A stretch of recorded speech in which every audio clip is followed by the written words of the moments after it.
You forgot to turn it on, didn't you? You can't prove that. But yeah, that's what I did.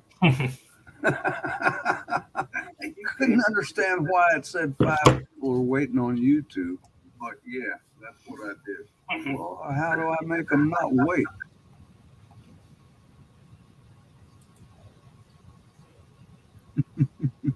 Uh, I forgot to mute the other one. Oh, did I? No, it was me.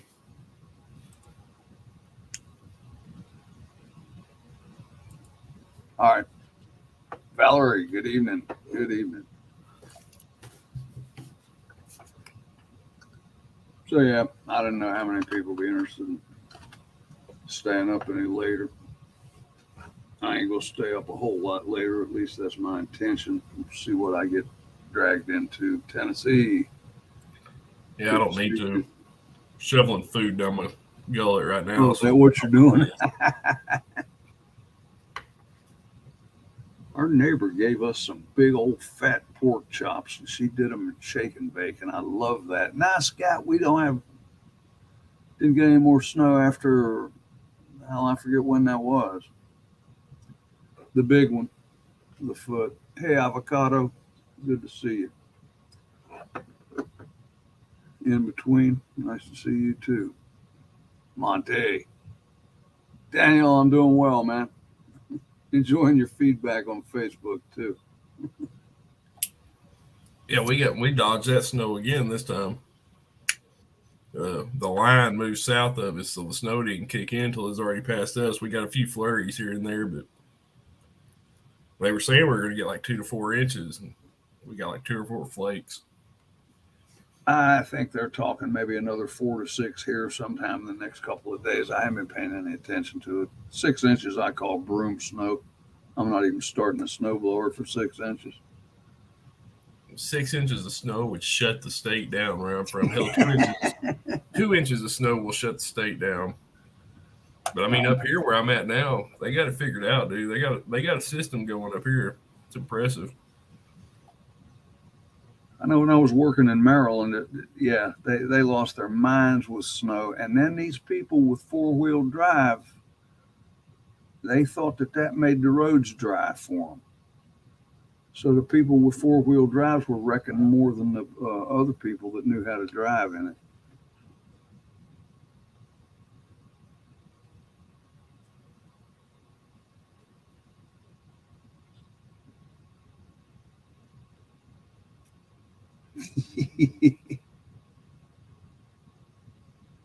Tennessee wants to call you corn pups since you're so young.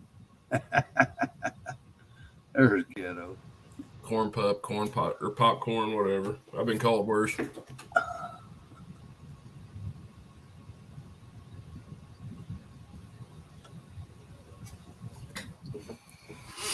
I ain't that damn young anymore.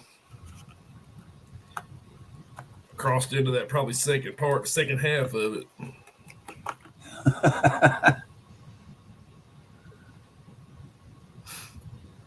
Yeah, man, no worries. We're here. We're here.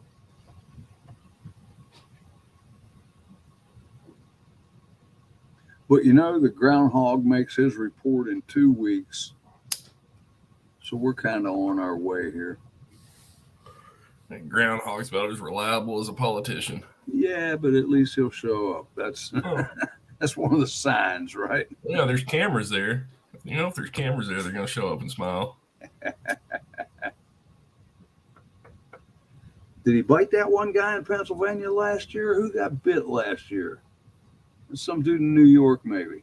Hey, Coley. I remember hearing something about it, but I didn't pay that much attention to it. I couldn't tell you what it was. But I remember hearing something about something went sideways with the whole groundhog thing. Now we got one here. There's a wildlife center, I guess, is the only way I know to call it. But they have an example of every animal that ever was native to the state of West Virginia, and it's a nice long walk down through this thing.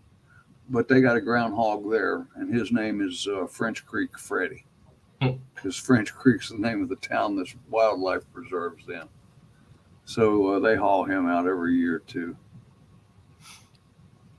Y'all got a lot of them around there? Groundhogs? Yeah. Oh yeah. Oh yeah. We had a few. You didn't see many of them back home. Now these farmers around here, they're happy for a couple of guys to come in the summertime, and, after they mow hay, Yeah. and wipe out groundhogs for them. Yeah, those are leg breakers. Yeah. Yeah, they're hard on cattle, hard on machinery even. Mm-hmm. I remember this Yeah, one it old looked guy. like a lot of fun. Prairie dogs going out there and seeing a bunch of videos of it. I've never had a Pop chance them to do it. along Looks range. like fun. Yeah, we had this one old guy. He let you in. He said, "All right, now, boys." He said, "You can come in for free." He said, "But every time I hear a shot and you don't come back with a groundhog, you got to give me $1." So that was his deal. Hey, Silver Girl. Yeah, we had wild hogs back home. Those were the big issue.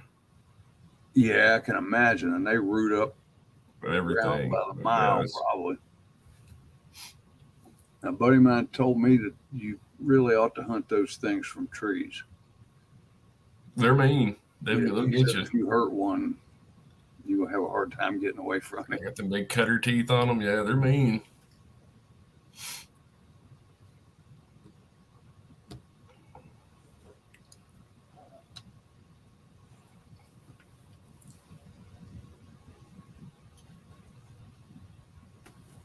So I was Like thinking them about guys doing a down in live Texas. earlier. Go ahead. So do I, Tom? You were getting ready to say something.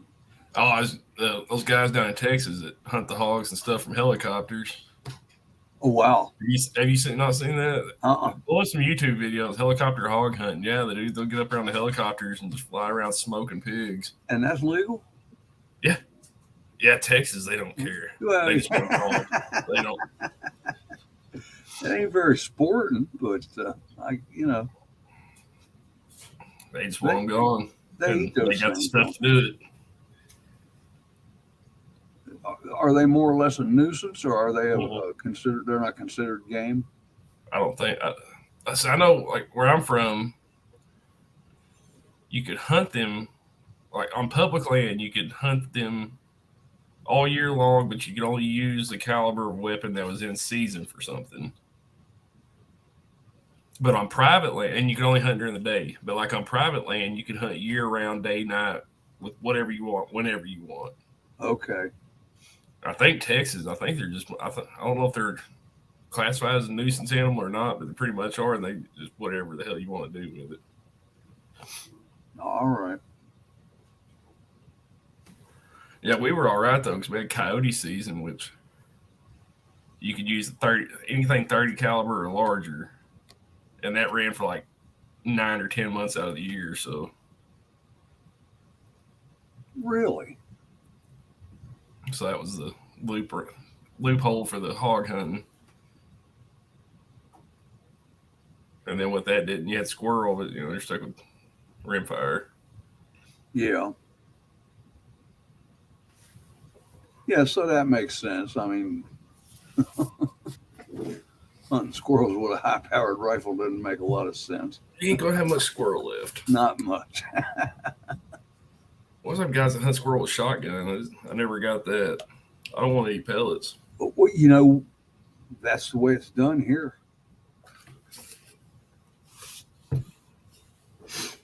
I've eventually, when I was squirrel hunting, graduated to a 22.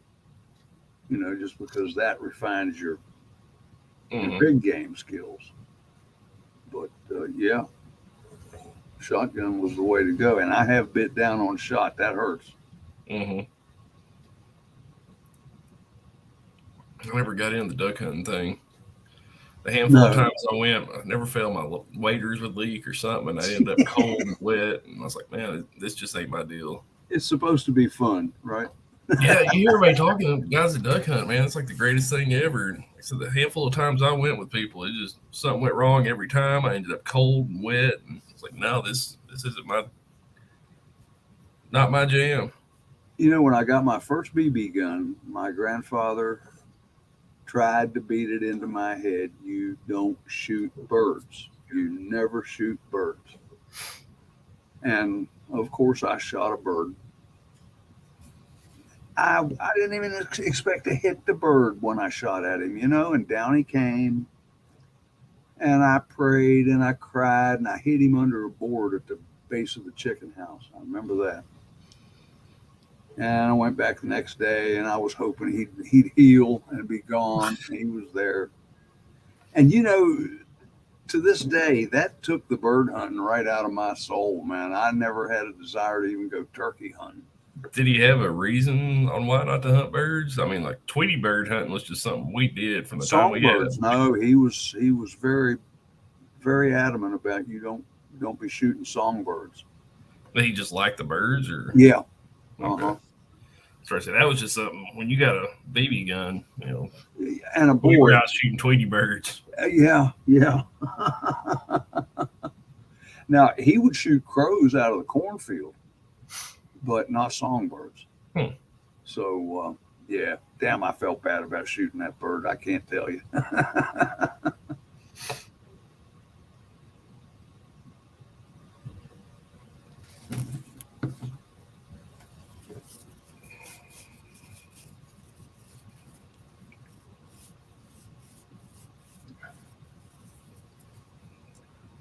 Yeah, Coley, if you're careful when you're eating them and you don't actually bite down on the pellet, and it'd be very few pellets. You could eat a lot of squirrel and never bite down on a pellet. I love duck meat. Do you? Oh yeah, take out the breast and put it in chunks or wrap it in some bacon or something. Yeah. Okay, you do the breast. Makes good stuff. Yeah.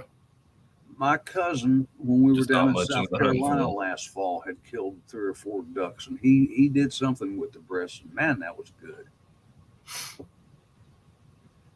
Yeah, he did. He wrapped them with bacon and maybe some jalapeno pepper baked in with it. Yeah, little poppers. Yeah. Okay. You can kind of do the same thing with quail. All right. Cream cheese and jalapeno, wrap it in bacon. Oh, that was good. Yeah, I mean, anything with cream cheese and bacon and jalapenos is probably going to be good. Yeah.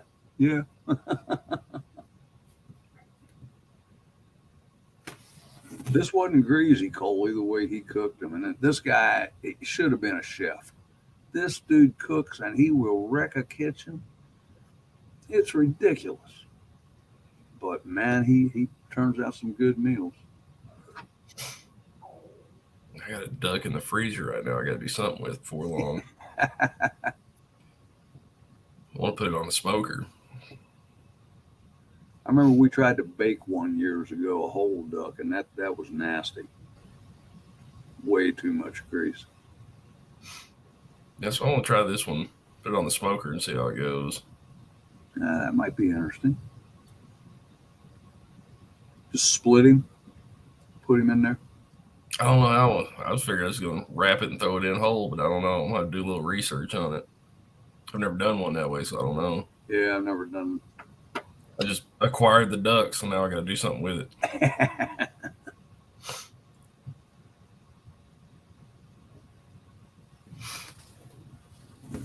Scat Pack don't like the idea of duck. I don't think he likes the idea of meat. Oh, okay. All right.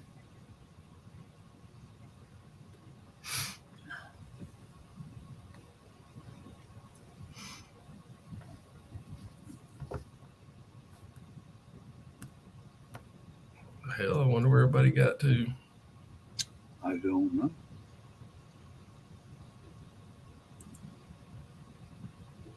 Well, we got 22 in chat, so.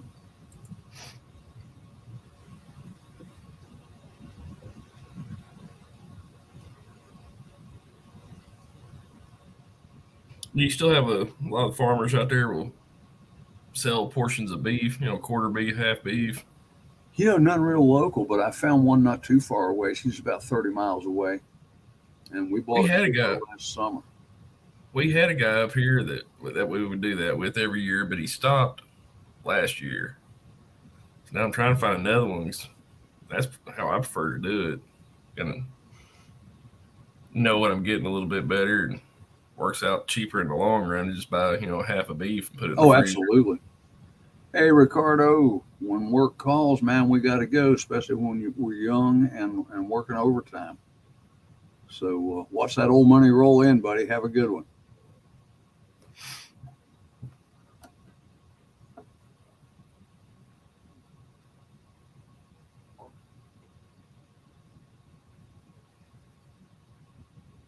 I'm trying to find all those guys around here. Like I got one guy from one of the little local, what do you call it, farmers markets.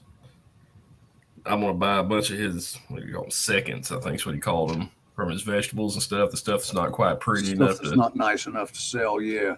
And I'm gonna can all that up next year. He's gonna hook me up on a good deal with bulk orders of that. Oh, absolutely. Try and wing myself into more local on everything. Cut out the corporate middleman. Hey, man, it's better. It's better food, like with the beef.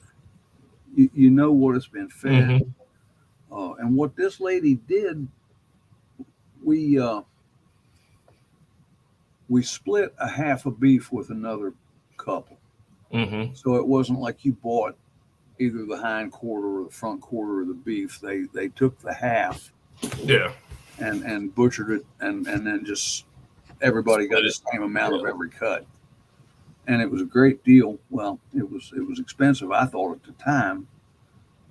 It averaged out to just a little bit over $7 a pound. And I thought, well, $7 a pound for hamburger is pretty steep, but $7 a pound for ribeye and T-bone steaks ain't that bad, So yeah, it works out. Yeah, we done a pig. That same guy, we got a pig from him a couple years ago. I don't think we got a half pig.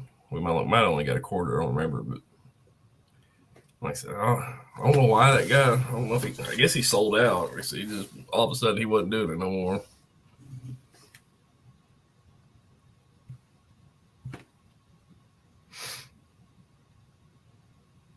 This lady was great to do business with, and I guess we'll be calling her back. Yeah, growing up, that's what we raised up one cow every year that went to slaughter. That was the family beef, one or two every year. Yeah.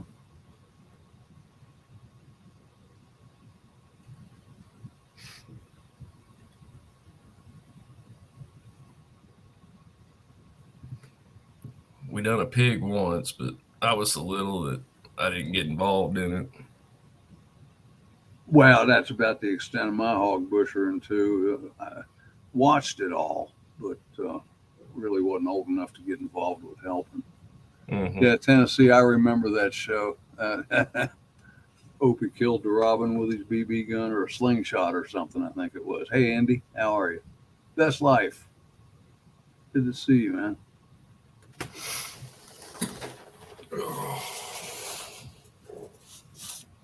There's a link there if anybody wants to join us.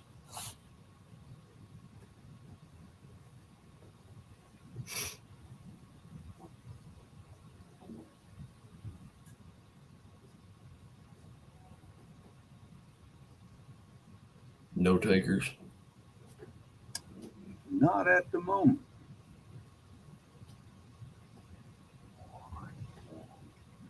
You're going to have to excuse me just a minute. I got to go alleviate a bladder's condition, so I'll be right back. All right, I'll make everybody stare at me. You can do that.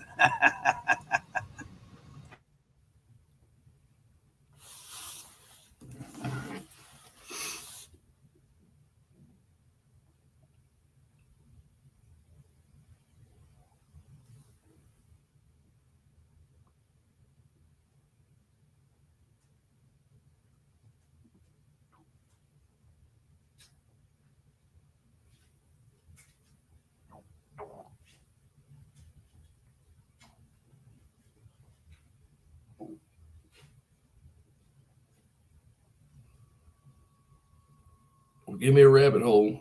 Andy, come on. Help me out. Start me off. Give me a direction to go.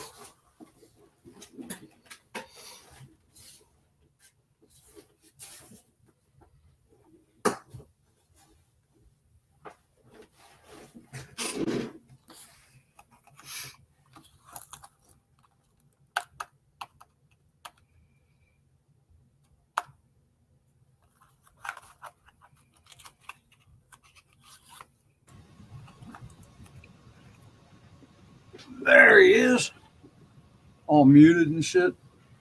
You got nothing to say, dog? I'm eating chips. I Ah. don't want to come here just chomping on chips. Well, why not? In Virginia, to answer your question, the preferred method is with a geisha girl. Geisha girl? Mm-hmm. Fuck, I'm not watching her. Need Virginia to pop us up. We've done it in the microwave so long here at Virginia Roots, I wouldn't know how to do it any other way.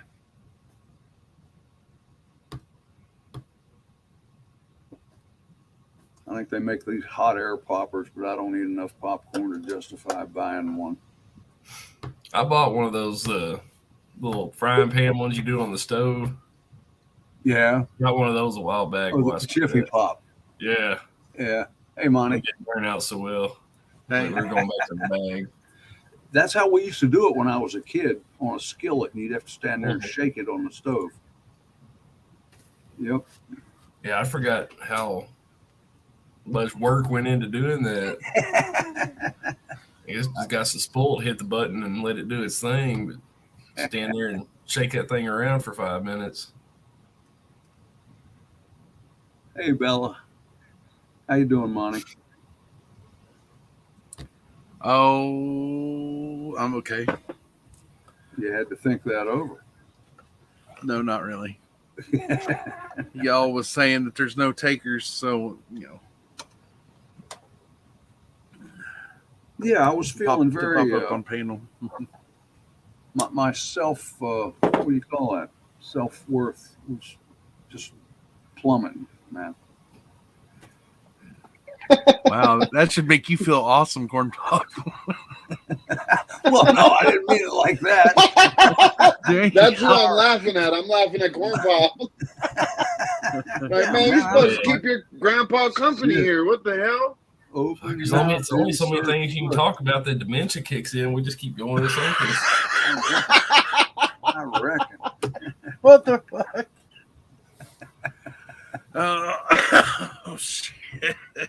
I didn't mean nothing by it, man. I swear. Best life. Everybody chat. Sorry, I'm just looking now. But guys like me that go into the wrong neighborhood and get beat up. That's the Hey, Roots, are you gonna come up here? No. No. She's going to hide her ass in chat.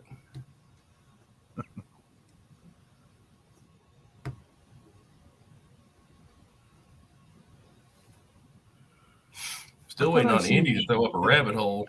What's Cola talking about? I thought I seen that about a few weeks ago, though, Cola. That his stepdaughter about his stepdaughter. Whose stepdaughter? His name Chris Daughtry. He was a singer. Yeah. Roger Daughtry? No, I think it's Chris Daughtry. He's a newer guy. Okay, I can't remember what band he was in. All right. Somebody will say it here in a second. Yeah, oh yeah, Daughtry. I'm thinking about. All right. Yeah, there's a big controversy on whether or not it was suicide, accidental or not accidental. Hey, Dusty Data. I say, why the hell does it matter? I mean, no offense to the lady that died, but I'm so tired of those. Those rabbit holes don't. Excuse me. They don't bother me as much. It's like, it happens to happen, Well, it happens every day, man. It just happened to be. That's what I mean. Like, yeah. Well, that's what I mean. I think it takes away from the normal everyday people that it happens to more so. Why is it, the fact that they're getting more attention? Yeah. Absolutely. There's every day that's. Well, the non-accidental side of it is that it wasn't an accident. He's doing a documentary on a child exploitation, so he was silenced. I mean, how much truth to it, I don't know. I didn't spend any time looking at it. Oh, okay. I obviously didn't. It's kind of one of those rumor things,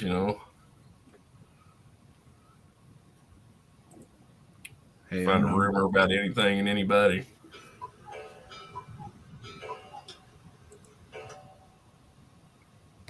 Well, my alarm clock needs attention.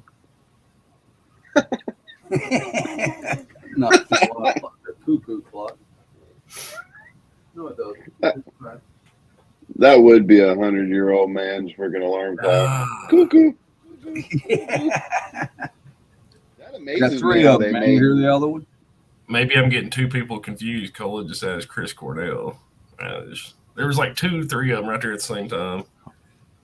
What? Unknown Amazes challenge. me on how timepieces were made back in the day. Tom, you ever get into that? On how Like they you were ever- made? Yeah, you ever research and check all that stuff out? No. Okay. I'm So- still trying to figure out how the first clockmaker knew what time it was. Right? Right? Yeah. The Illuminati told him. So Yeah, he here's got- a little piece. Looked up at the So here's a sun and little started piece- guessing. Yeah. Here's a little piece of information for you, Ghetto. The fishing rod and reel manufacturer Abu Garcia started off as a watch manufacturer I'll be damned. over in originally in Switzerland before they, the company went all big and started farming their shit out to Hong Kong and Taiwan to get them manufactured. The actual fishing reels, the real Abu Garcias are still manufactured there though at Switzerland. Really? But yeah, Huh. I watched a documentary on that, and he started out piecing watches together and stuff, and the tiny parts for a little watch. It's fascinating how they make them and stuff. Yeah, and the gears and how everything rolls. Yeah, most definitely. And then how they use a piece of quartz in there to help keep the time. I thought the jewels were kind of like a lubricated pivot point, a naturally lubricated pivot point, but I don't know what they're for really. But they used Yeah, to we- sell watches by the number of jewels they had. Yeah. Hey, Pure Pressure, thanks for coming in, man. So, Tom, Yes, sir. do you believe that we should be over there in Russia and Ukraine? No, it's not our Our business. business, right? I follow the Monroe Doctrine. If you don't bother us, we won't bother you. Right. Amen, brother. I've asked a few people of age, you know what I mean, and they say the same thing, like, hell no. I don't mean that by no disrespect, but Yeah. I got a neighbor, he's like 70 something.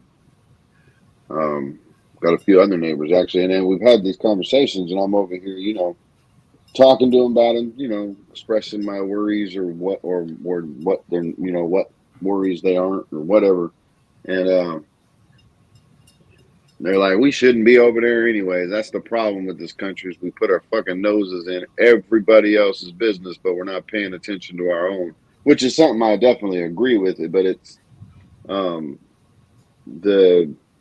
the interesting thing that I found out that I find with having these conversations with these people are these are the same people that voted for Potato Head.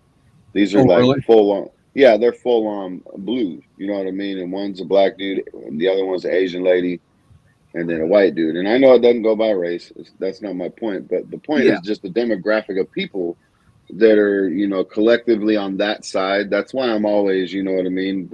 Don't blame the whole blue side. You know what I mean? They're being tricked just like us. It's the extreme on each side type of thing, But it's nice to know that no matter what side we are politically, that we're pretty much all on the same side with each other.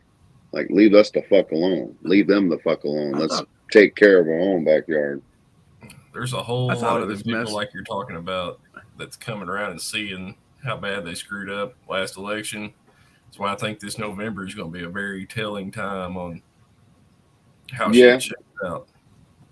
Well, they don't see it as they screwed up because I've asked them about that too. It's like, well, what fucking choice did we have? You know what I mean? They're not That's how. feeling any disillusionment at all. Well, they are, but it's it's again, what choice do we have? Because I mean, well, think about it. I mean, these people have been indoctrinated on the fact on how bad Trump is. So there was no way that they were able to consciously vote for that dude because of all the things that they were fed. More, what is that? The cognitive dissonance stuff. Like if they would have, you know what I mean? If they woke up to that part of it, it would have crumbled their whole belief system when it comes to politics, if that makes sense. Unfortunately. But I think people are waking up to the fact more that we're tired of having people that were selected to vote for. And shit's falling. I mean, this brother across the street, man, when he told me there wasn't shit in the grocery stores where he was at, all the way from here to the casinos. Is that right? Yeah, he was like, the way he was telling me, because he's one of those type of guys where, like me and Ricardo was just talking about, you know, those people that it's like, everything's good, man. You know, just kick back, relax, it's all good. You know what I mean? The whole saying of the system's fine, we're all good, you know. I don't. He's one of those. Yeah.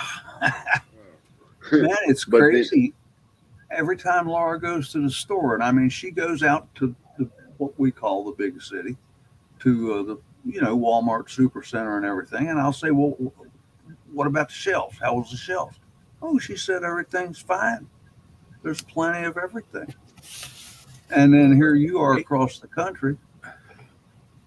So it is happening. It's hit and miss. I mean, one time you'll go in, they'll be out of one or two things, but everything else is good. Go back in, they got that, but they're out of this and that. Next time you go back in, they'll have that back in, but then they'll be out of this one and that one. And then I have seen cases where they're very careful to keep all the shelves fronted. Mm-hmm. Yes. So the casual observer is not going to notice that there ain't nothing behind that front row, and that may be her situation too. I don't know. And also a good thing to research, Tom, is how many people in your area actually collect EBT and food stamps and stuff like that. That's also a big tell on. That's how I kind of gauge the stores around me, is on the fact, because where we're at now, there's not nearly as many people collecting any kind of assistance here. But in my old neighborhood, oh man, we'd have been. Those stores are so fucked right now. Because through the 1st and the 15th. So what they've been doing, Tom, is since March, April, I think it was May or something like that. It was either April or May. It was like right after the lockdowns. They just pummeled the fucking poor people with free fucking food stamps, man. Excuse my language. But they pummeled the food stamp community, basically, and maxed them out. So when you apply for food stamps, depending on how much money you make, that's how much food stamps you get. So if you were to go do it, you're on Social Security, you might get literally $3 a month, right? Probably not. You probably ain't eligible. But my point is, there's people on, disability, whatever, and they'll give you like $3 in food stamps. It makes no sense, but they still do it, right? Well, even those people are being maxed out to where the max table, it depends on what state you're in. In Oregon, I think it's like $250 or something. No matter what, as long as you're collecting at least $1 from the system, they're giving you all of it, as much as possible. You see what I mean? Yeah. So in between the 1st and the 15th, don't get paid government, food stamps and stuff after the 15th. I think that's where a lot of people throughout the last couple of years were kind of videoing the shortages and talking about it and doing all that. They weren't going on those right times of the month. You know what I mean? Mm-hmm. I mean, shit. You got.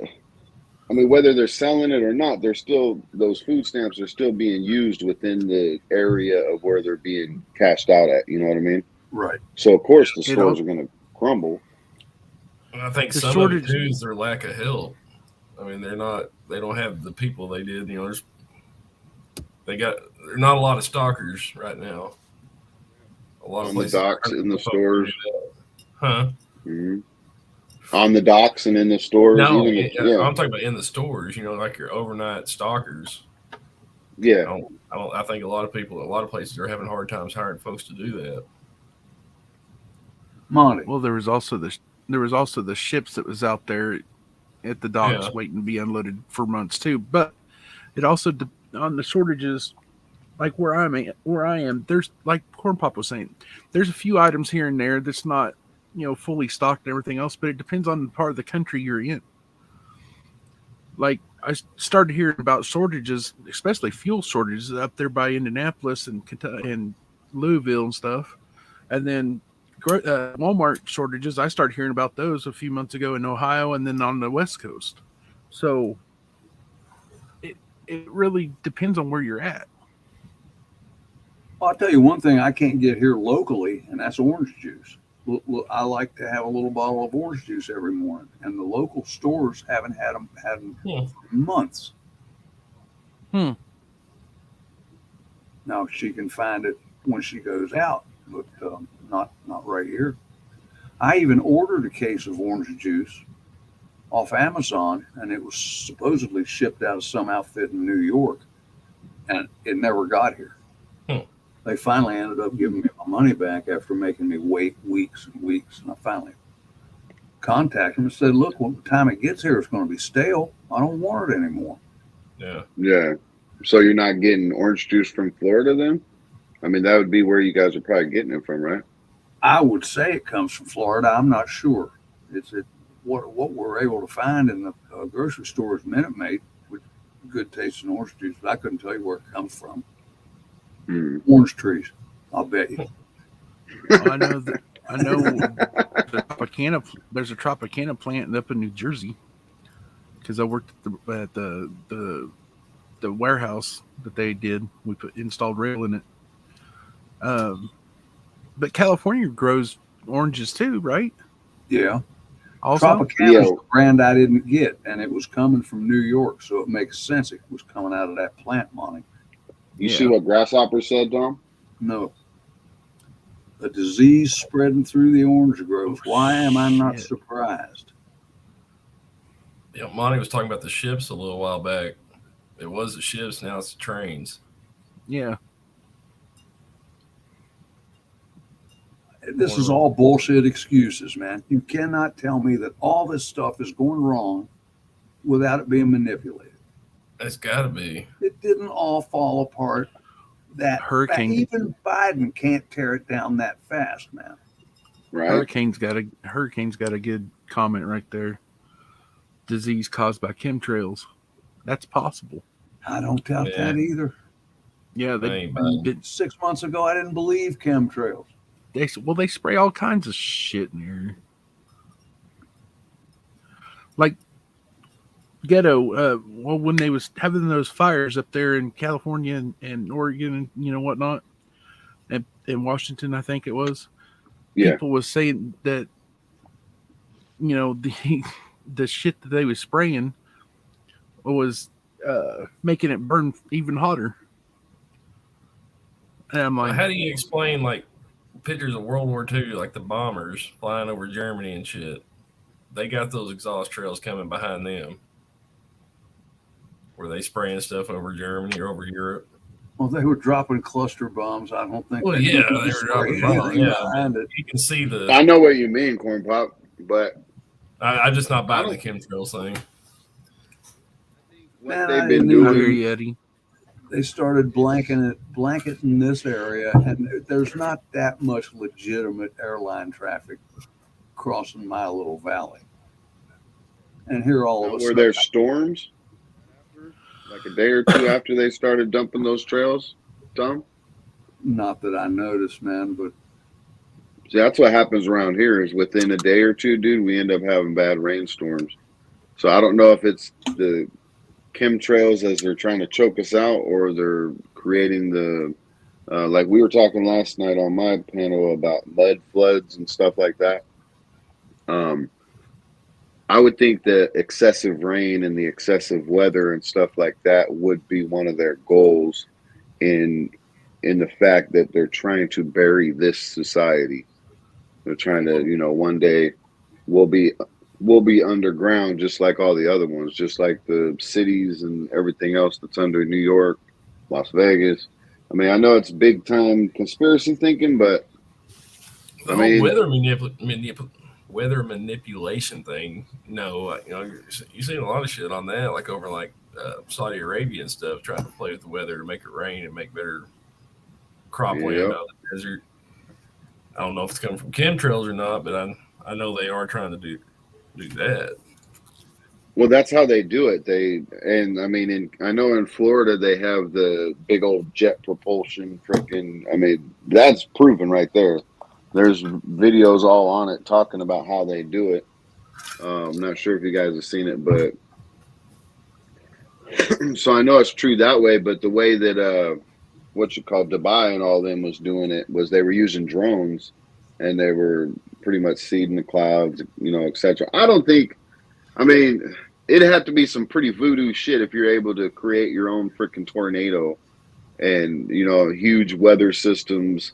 And I don't think they can just do it with a little bit of chemicals coming out of a plane or a drone or something like that. Oh, I don't it's just- hard. I It's doubt HAARP, that damn too, it, man. HAARP. But I tell you what, I used to laugh at these old farmers around here years ago. I guess it closed down maybe 10 years ago. The Navy actually had a base here in the mountains of a station called Sugar Grove. And we would have these Navy jets flying. They'd come all the way from Norfolk and fly real low through these valleys. I mean, real low. And it was explained to me that they had radar equipment at Sugar Grove, and these guys were practicing evading radar, by flying low through the mountains. But these old farmers would swear that those jets were breaking up rain clouds because the government wanted their land. And in their case, it was stopping it from raining, so the crops would fail. So, what is that, one rabbit hole going two different directions, I guess. I don't know. And I used to laugh at these guys, and now That I'm one, not so sure. that would kind of make sense though on being able to break up the clouds, because once they get more condensed and you know what I mean, that's when it's going to rain. And all the droplets collect together, and that's why it comes down. So it makes sense that they would be able to. That was probably the first thing they figured out how to do was break up clouds. Maybe. I don't know. Those guys would swear, though, every time it gets ready to rain, they fly those jets through here and clears back up. I don't know. I'm sure you I can find can't a hear rabbit you hole when you're to go down. for anything. You can't hear what? No, I was telling Dusty Data I can't hear him when he's down there, only when he's up on panel. Oh, As long as he doesn't have pigtails on, I want him to come up here. I don't want him to have pigtails though. Dusty don't get up on panel unless you invite him there, Tom.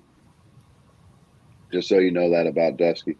there's an open invitation to Dusty to come up on my panel. Come He's on, one of those Cripple polite Jesus. ladies. Is he? Well, the Yeah. damn few of us left.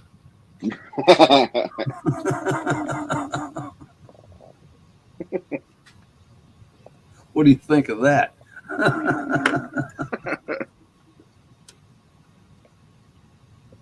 Well, I mean, there's got to be a time that. So, this is for all the people that think all the conspiracies, the tinfoil, the weaponized weather, all this other stuff. What if they have all this technology, right? Then what the hell are they stacking up 300,000 freaking soldiers with hundreds of thousands of military machinery over there in Ukraine, and they're all ready to go to war? You would think if we have all these technologies, right, what the hell we got all these soldiers and machineries for anymore?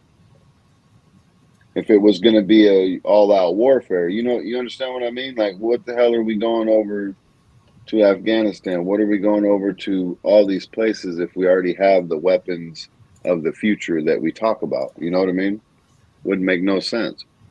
Well, are they pinpoint enough to The way they say it. Well, yeah, I guess. Havana syndrome. Have you looked into Havana syndrome, Tom? I have not. Oh, good. Yeah. Oh, yeah. You need to look. I'll write that one down, Tom. That'll kind of Oh, Van. Yeah, and those are the ones that mainstream media has no problem talking about. But to sum it up, down in Cuba, we had a whole ton of people down there that got real sick real fast. Oh yeah, I remember Yeah, that. yeah, yeah. And then Okay. right before the elections in November, same thing happened. CIA administrations, people for the Pentagon and stuff got real sick real fast. And what they blamed it on, and this is even through mainstream media as well, is the essentially the sound waves that are Sound being wave. shot, yeah, from the weaponized satellites and stuff that we have. So I mean, if they were able to pinpoint it like that, I mean, how hard would it be to? I mean, sound waves is the way it's going to go. I don't know about the whole I believe all the those other are stuff, possibles. I'm still pissed off about that AT&T building in Georgia right? the Or month after the election. oh, the one in Nashville, you mean? Yeah, in Nashville. Mm-hmm. That was a direct energy weapon, and they quit talking about it within a week. Right, They quit talking about it. right. Is nobody curious what happened in that building? All right. What rabbit hole we go down? I had to go rescue a blind dog. It was the AT&T building in Nashville on, I think it was like Christmas Eve, Christmas Oh Day yeah, in in 19. 2021, 2020. He's Right talking after about the it being an energy weapon. had to be Completely an stopped. energy Nobody talked. Yeah, I believe you. I agree with you. I mean, it shut down the communications fucking everywhere Yeah. just with that one blast. Corn Pop looks confused. I know which one you're talking about. Is right before the election. Right after the Yeah. election. In the R, yeah, in That's the R. before. But no, it was before. I'm pretty sure, Tom. Are you I'm sure? pretty sure. Yeah, I think it was. I thought it I'll was look it around up. But Christmas time. thank you, Minnie.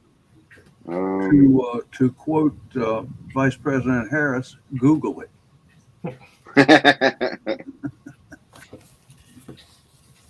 Yeah, I could definitely see that one being a false flag event. I agree, Hurricane. I sure do. Well, it was. Oh, it was on Christmas, huh? I thought it was Christmas Yeah. Eve or some shit. Yeah, so it had to have been after the elections. 2020 was the elections, right? Yeah. Yeah. Yeah, you're right, Tom. My bad. December 25, 2020. Yeah, so it's right. Even a blind hog finds an acorn once in a while, Ghetto. Yeah, Ghetto. How dare you second guess? Man, Tom? fuck you.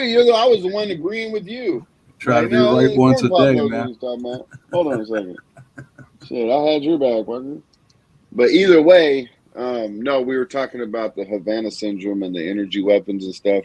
Because the question I had, Corn Pop, was why are we stacking up all these military tanks and fucking F-15s and they're doing all this stuff, soldier-wise and all this stuff. Let's just use an example as in the Ukraine and Russia or us over in Afghanistan. If we have the technology to be able to weaponize the weather, to be able to shoot fucking lasers from the moon, to do all this other stuff, why the hell are we using so many resources down here to fight these wars? Shouldn't Easy. it already? Easy answer. Money.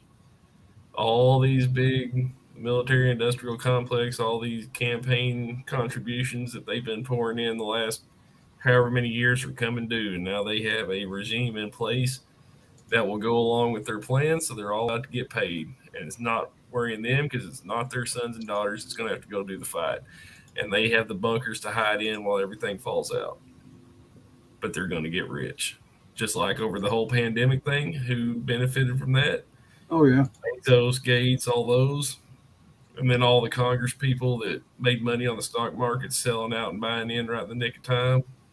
It's money. I agree with you. I think it's power more than it is money. Well, But plus you power need for to some, money for control the others, not about population, power. too. Yeah. What was that, Tom?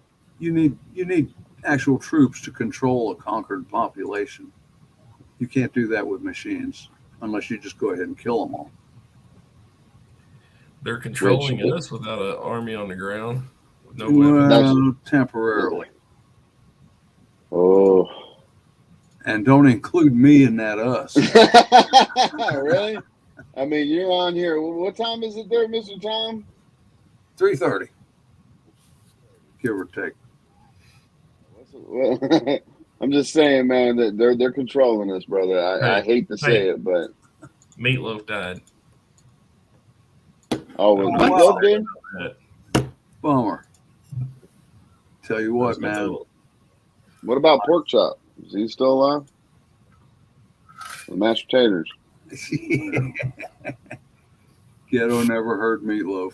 That's like the first one of those celebrity death things that's popped up in my notifications a while. I wasn't Is that upset right? about it. No, I was just making it.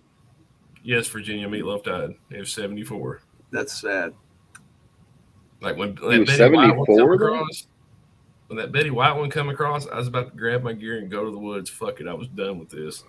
Betty White, I don't want no more of it. Man, I was getting curious as to why her ass ain't died yet. Shit, that's what was making me nervous. Like, man, this lady is old. What, about 200 or something? 99. Fuck She would have off. been 100 if by now. She was like 2 She weeks was, shy. yeah. Her She was birthday like 2 weeks shy when she died. So we don't think she's part of the cabal and all that other extra shit? Because I Hey, haven't seen people don't really. ruin Betty White for me.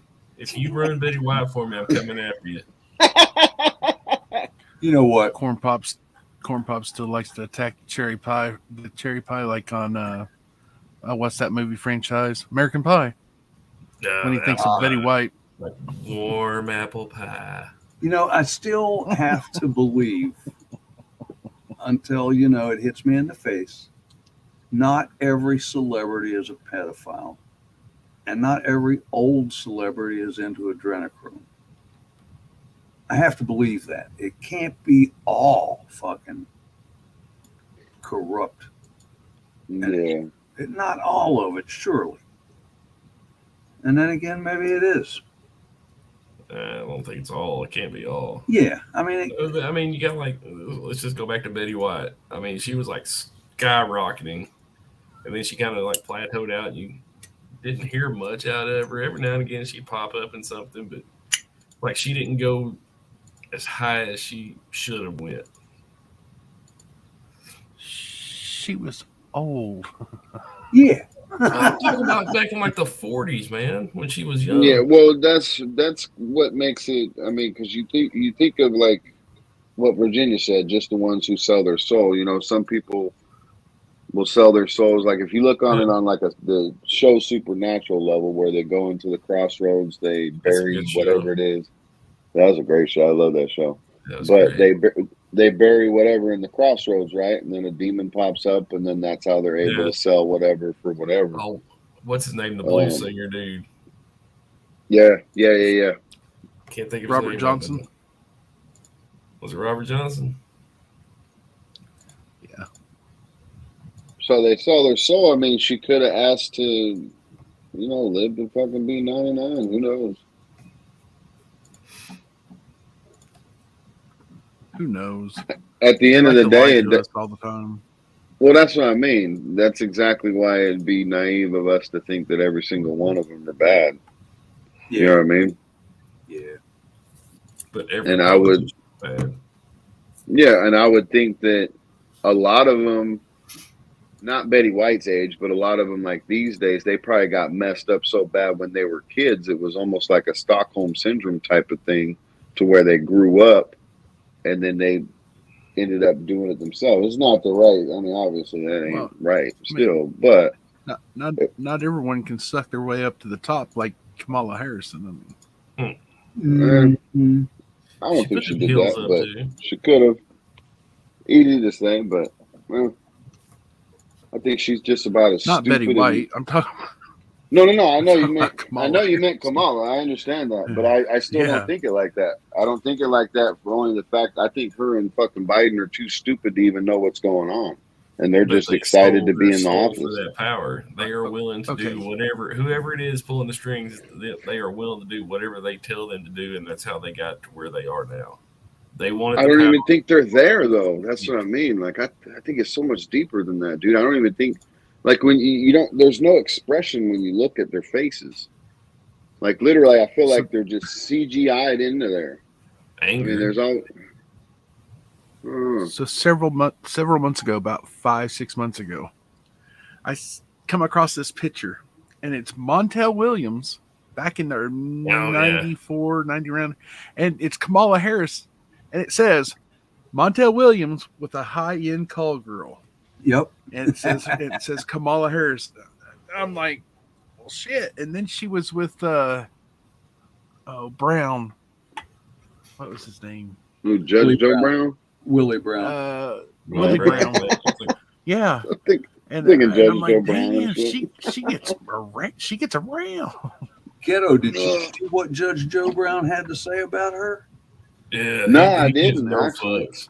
Oh, he did an interview with some guy here a while back, and he laid it all out about how she was at what school did she go to? It was in D.C. Howard University. So she pretty much went through the whole fraternity. Yeah, Judge Oh, Joe, shit. he gives zero fucks. Oh, he don't care no.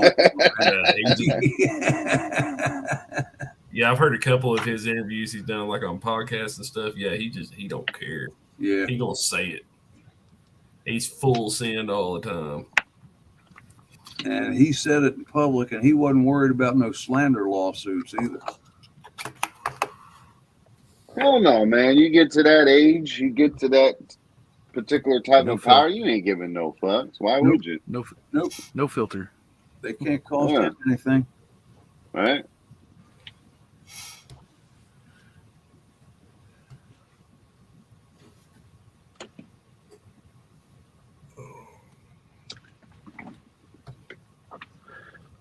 Some weirdo McNasties out here. Who? Said a bunch of weirdo McNasties out there. Yeah. Question everything. Yeah, that's for sure. And you know, the advice used to be believe nothing you hear and only half of what you see. But, you know, with CGI and Photoshop, you can't believe anything you see either.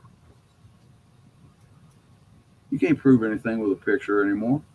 And they're That's just so- throwing fuel on that fire too. You got like Biden doing his little press conferences in the fake White House on the soundstage. I mean, they're just feeding it.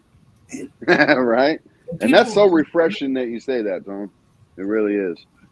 What's that? It's about the CGI and the trusting things you can't see type of stuff. It's refreshing because I've had those same conversations with my neighbors and shit, just fucking people in my family. And it's like, well, I don't believe in the AI, and you can't fake pictures like that. Shit. And it's like, fuck, yeah, you're really smoking on some opium, dude. What's But then- deep fakes? Have y'all seen that where they can like do the voice and picture and have it all match? Yeah. And Yeah. Yep. That one, I think last year, right after Christmas or something, it looked like the Queen of England, but she got up there and she was dancing and boogieing and everything else. And I'm like, and the dude was proving what a deep fake looked like. And I'm like, holy shit. Yeah, I saw something on TV. I mean, it was like a hologram, but this person was there, and they were 2,000 miles away, but they were somewhere else. And Well, perfectly Standing fine. in a booth. Well, Mr. Tom, they had a. Let me know if my connection goes out. It's been weird in the garage lately. Sounded good, That- solid. They just had a concert for Tupac not so many years ago, just so you know, just a few years back. They had a full-on concert for Tupac. The significance of that is he died in 1996, sir. supposedly, Well, you were talking about the holograms and stuff. They do full-on freaking. I guess they've been doing it in Japan for quite a long time, for that's dead celebrities and stuff like that. But holograms, man. hell, you been to a wax museum lately? Hell no. Motherfucker scare me. And hell, if they can do that with wax. And Yeah. Yeah. what can't they do? I mean, with- I seen the Tupac hologram that you're talking about too, Ghetto, but the ones that we okay, so this dude steps in like a little like a stand-up spray tan booth, the size of one. It's like that, but it's lit up with some lights, and he stands in there and he projects himself, and it looks just like behind a green screen. It looks like he's somewhere else, thousands of miles away. Yep. I mean, like vivid looking, like you could reach out and touch him. And I'm like, holy shit. And they're 3-dimensional. It's crazy. It is crazy. Yeah. Things that make you go, Things that make you go, And the thing is, guys, when I was your guys' age, a picture could send somebody to the electric chair. And that ain't possible anymore. My point is, if you had a picture of something, it was real. Mhm. Yeah. Oh, right. Like serial killers taking pictures of who they killed, or pedophiles, shit like that. Yeah, any of those examples. Yeah. Picture of you doing it was my point. Picture was DNA back then. Yeah. Yeah, pretty much. Fingerprint or DNA. No, I remember. Oh yeah, I remember. Fucking Crazy. pictures. They got me for a few. Now they got Told the cameras. judge I wasn't with all them hookers, but there was photo evidence.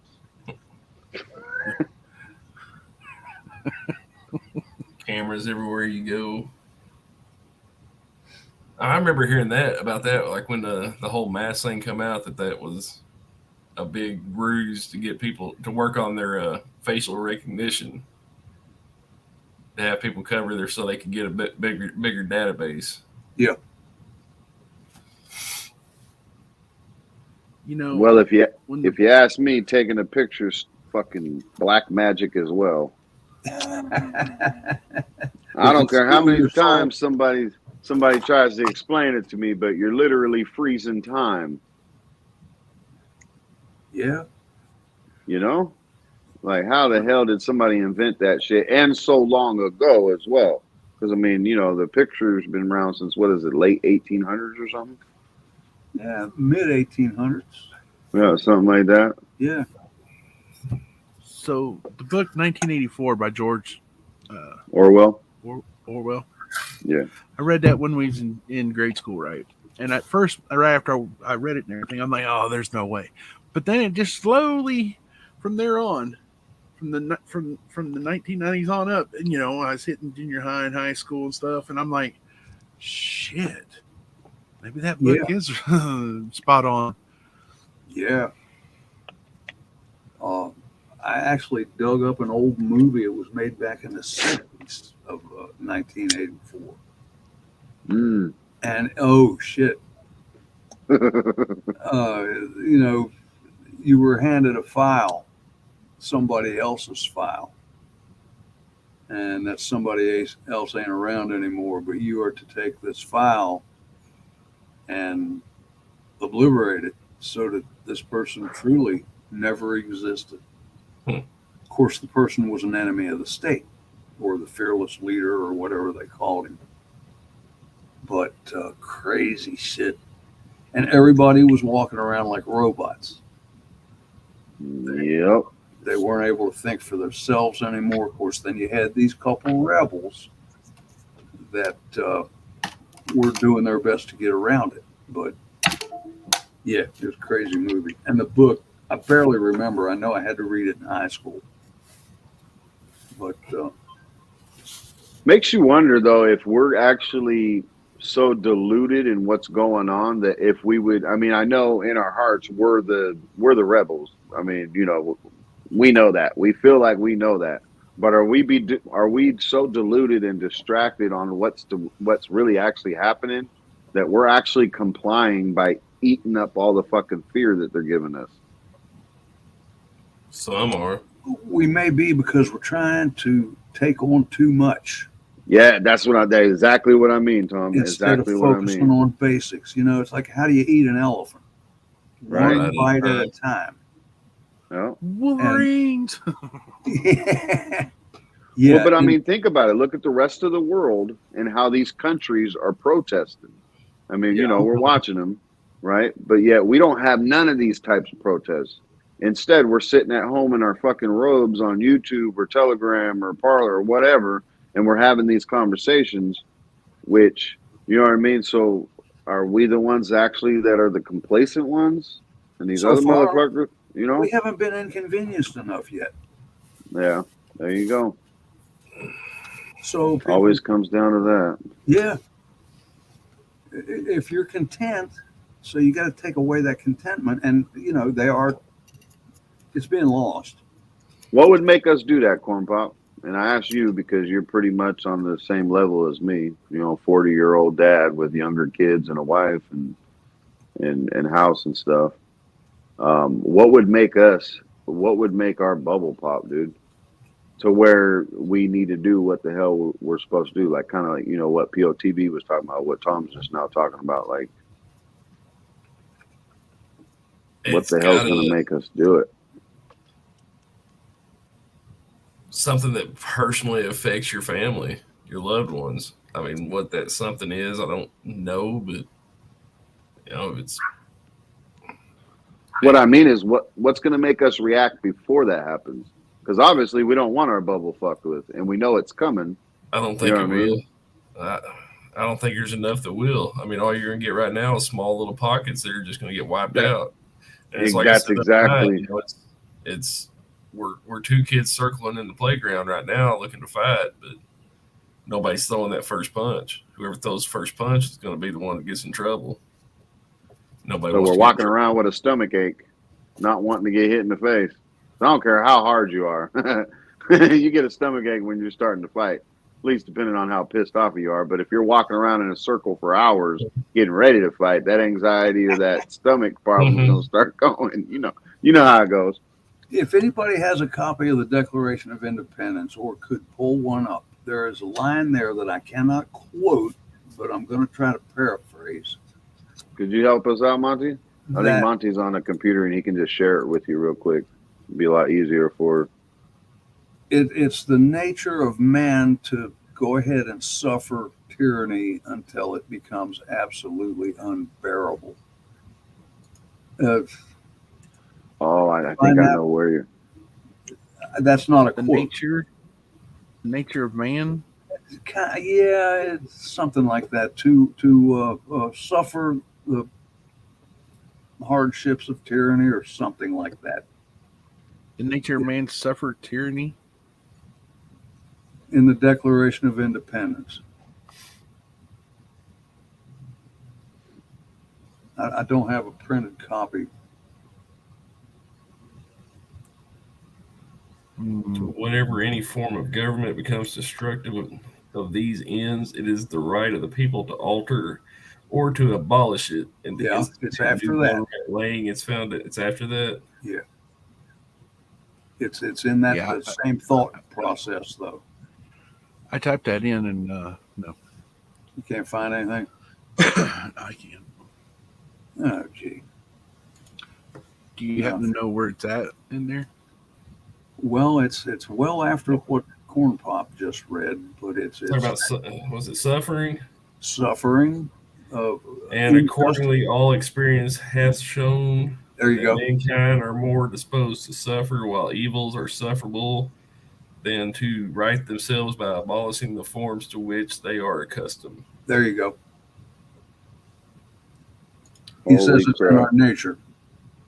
That shit gave me the shivers. I don't know about you guys, but as he But was when a reading long train of abuses or whatever the fuck that word is, Usurpations. Yeah. yeah, pursuing invariably the same object, invences and designed. Fuck, it's too little. I'm too old. You mind reading that one line again, though?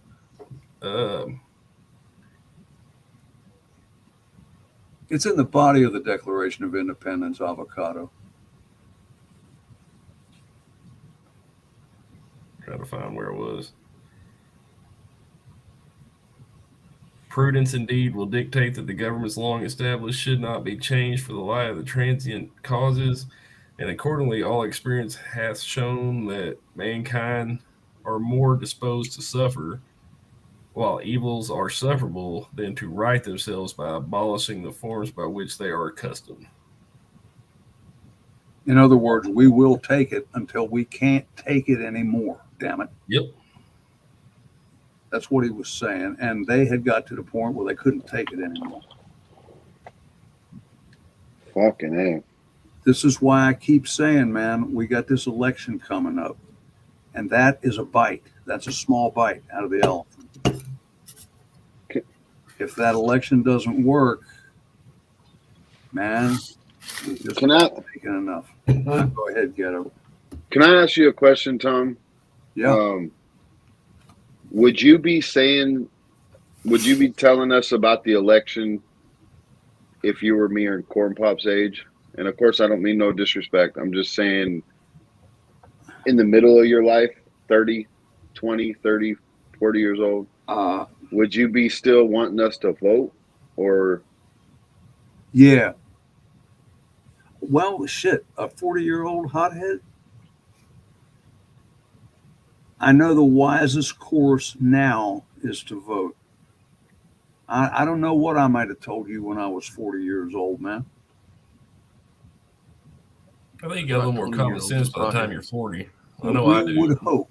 yeah, Time we're If this 70. come along when I was 20, it wouldn't be. I wouldn't be sitting. I got a little more. Yeah, common oh, yeah, sense dude. to think shit out now. dude, before kids, I don't think either one of us would be sitting on YouTube, period. No, I mean, no, that's my giving me a first, lot to think. my first election I voted in, I actually voted for Clinton Well, I mean, he was a the pimp. second time. Shit. He loved them cigars. But I mean, Right? I mean, It's funny As about much- Bill Clinton. He looked exactly like a boy up here that I went to school with, and you couldn't trust that guy any further than you could throw him. That's why I never liked Bill Clinton, because he reminded me of this dude. so I'm gonna read you a quote from a president, and he was pretty well into after our nation was founded, and it's by Jefferson. When the sword is once drawn, the passions of men observe no bounds of moderation. Yeah, You know, that's why So- it has to be our last resort, man. yeah, but is it their last resort? Because it seems like they've been pulling them swords out on us for a little while. I mean, the way I see it now is I'm ready for that fight. I want that fight. The fight's just not where I need it to be. I'm not in it to lose a fight. If I'm gonna fight, I want to fight to win. Yeah, you want to at least know we have a chance to win. Yeah. And like I said, now I think if you're gonna have these little ragtag groups popping off, and they're gonna be the evil DTs, and it's gonna turn far more against than it would for. They got to swing first and open up a large portion of people's eyes hey, to see how evil they are, or we're just going to be the evil domestic Tim McVeighs. I got a feeling that it won't take many of these small pockets to be taken out if it's publicized. Oh yeah, yeah. You know, for the rest of it to bond together. Well, they just Publicize it. Who controls that? yeah, and they just came out. What was it today or the other day? I was reading it. That the Havana syndrome, the stuff that we were talking about earlier, wasn't done by foreign entities. Really? I hadn't So heard that in itself is saying, okay, so you're admitting that you guys are the ones that did it? What the fuck? You know what I mean? I think it's the state of confusion that we're in. I think we're so fucking confused that we don't know that these motherfuckers have been wailing on us the whole time. As much as I agree with you, Corn Pop, I really do, but we're not, it's not. I see what you're saying. So they probably wanted to do that to give an excuse to come back down on the Cuban government. But again, what goes on in Cuba doesn't concern us, folks. That's too much elephant No, to fight on right now. the Havana syndrome, Tom. Yeah. It happened. That's just It been going happened. on for a long time. It happened around the Pentagon in November of the election of 2020 as Oh, well. it did. Yeah, Yeah, but it that's been did. going on for a long time. I remember listening to a podcast from a, I can't remember if it was CIA or State Department something, but back in Russia, he was stationed in Moscow during the like height of the Cold War, like early '80s, early mid '80s, and they had that shit going Back on then too. There, back before the Bay of Pigs. if you want to believe that. I mean, I'll be right before back. It will be before there was a televised boy- anarchy. before there was a boycott on Cuba, Coca-Cola was getting their sugar cane from down there, and the mafia had numerous casinos going on down, and there was a lot of money exporting, importing. You know what I'm saying? Trade. mm, And so when the boycott happened, Coca-Cola had to find a new source for their sugar cane. The mafia that ended their casino, on their, just like Vegas. They helped Yeah. build Vegas, so that ended that, and their economy kind of slumped quite a bit. But I don't know. Politics is just, it sucks. When you know what I'm saying, the red tape part is what I'm talking about. Hey, Corn Pop. yeah. I mean, y'all can call me unintelligent, but whatever. But what's the Bay of Pigs? The textbook version is a U.S. government CIA backed operation using Cuban refugees to go back in and invade Cuba and overthrow Fidel Castro. Yeah. And there's like Oh, 75 okay. different rabbit holes you can go off of it from there. Okay, I see what you mean then. All right, I know what you mean. George Bush Senior. Yeah. His- I World didn't. Cup- I just didn't know the label, y'all. My bad. No, I'm Pick just your saying. poison on which rabbit hole you want to go down Yeah. from there. Yeah, because his oil company bought Zapata. that shit too. And yep, And that was the I was name of the telling command ship Huckleberry. they used for it. they tried killing Fidel Castro over 260 ways. Yeah. Yeah, no, I mean, there's rabbit holes that they actually did, and he just kept having clones up in that motherfucker and all that shit too. Huh? And the whole Not Bay of saying- Pigs. The story of the saying- reason it failed is JFK pulled air support at the last minute, so therefore CIA Cubans was pissed off, which led into Dallas. And, like Yeah. George Bush, W. Operate- I said, pick your poison on which rabbit hole you want to go down. There's Operation 40. There's all kind of, yeah. That's why I ask questions, man. Because I mean, to be honest, and not to throw the ghetto out there like that, but we were busy fighting our fucking local shit when we were growing up. I didn't have no fucking time to learn about the shit that was going on, fucking Berlin Wall and all these other. I didn't have time to fucking learn about all that shit. I never watched the news. I was Oh, living yeah, the news. Keno. Y'all see what Keno put? That's one to look Northwoods. into. Northwoods? Yeah. Which was See, that was before the anniversary of the two towers. That's all I'm saying on that. I'm not going to mention no dates or anything. yeah. Yeah. This ain't my channel. I But don't understand why that was directed towards me, Avocado. Sorry, Monty, I didn't mean to interrupt.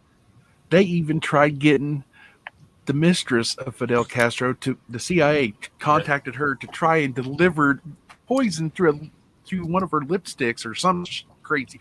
There's just so many different things. That But they if we tried. had, but if Havana syndrome was for real, then why didn't we just shoot his ass with audio waves a long time ago? Good question. Castro? You know? Yeah. Because what I've always heard on the Havana thing is it's probably the Russians shooting that. I haven't heard about this. What you're talking about that's coming back to this our side, which doesn't surprise me at all. Well, they didn't say it was our side. They just said it wasn't a foreign entity. So it was like, well, you know how the news does it, man. Yeah. They keep it to where you have to think about it. So everything I've ever heard on that is it was probably the Russian technology doing it. That they figured out some kind of radio wave shit to shoot at our people to mess them up. And Yeah. No. I didn't, Avocado. I didn't ask if I should vote or whatever. The question I had for Tom was, would his response be that we all need to vote somebody in right now. My question was to him was, would he have still asked that same question when he was a younger man? To keep trying to Yeah, make it's never smarter been about fight. voting. I think voting is fucking worthless thing to frickin' do, unfortunately, but I still do it. We're gonna find out in November if it's. But I don't think it doesn't give a person the right to not complain as well, though. So I mean, I'm kind of.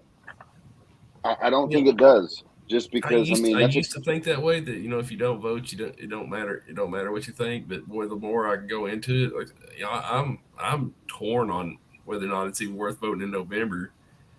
I mean, yeah, November we're gonna find out how this goes.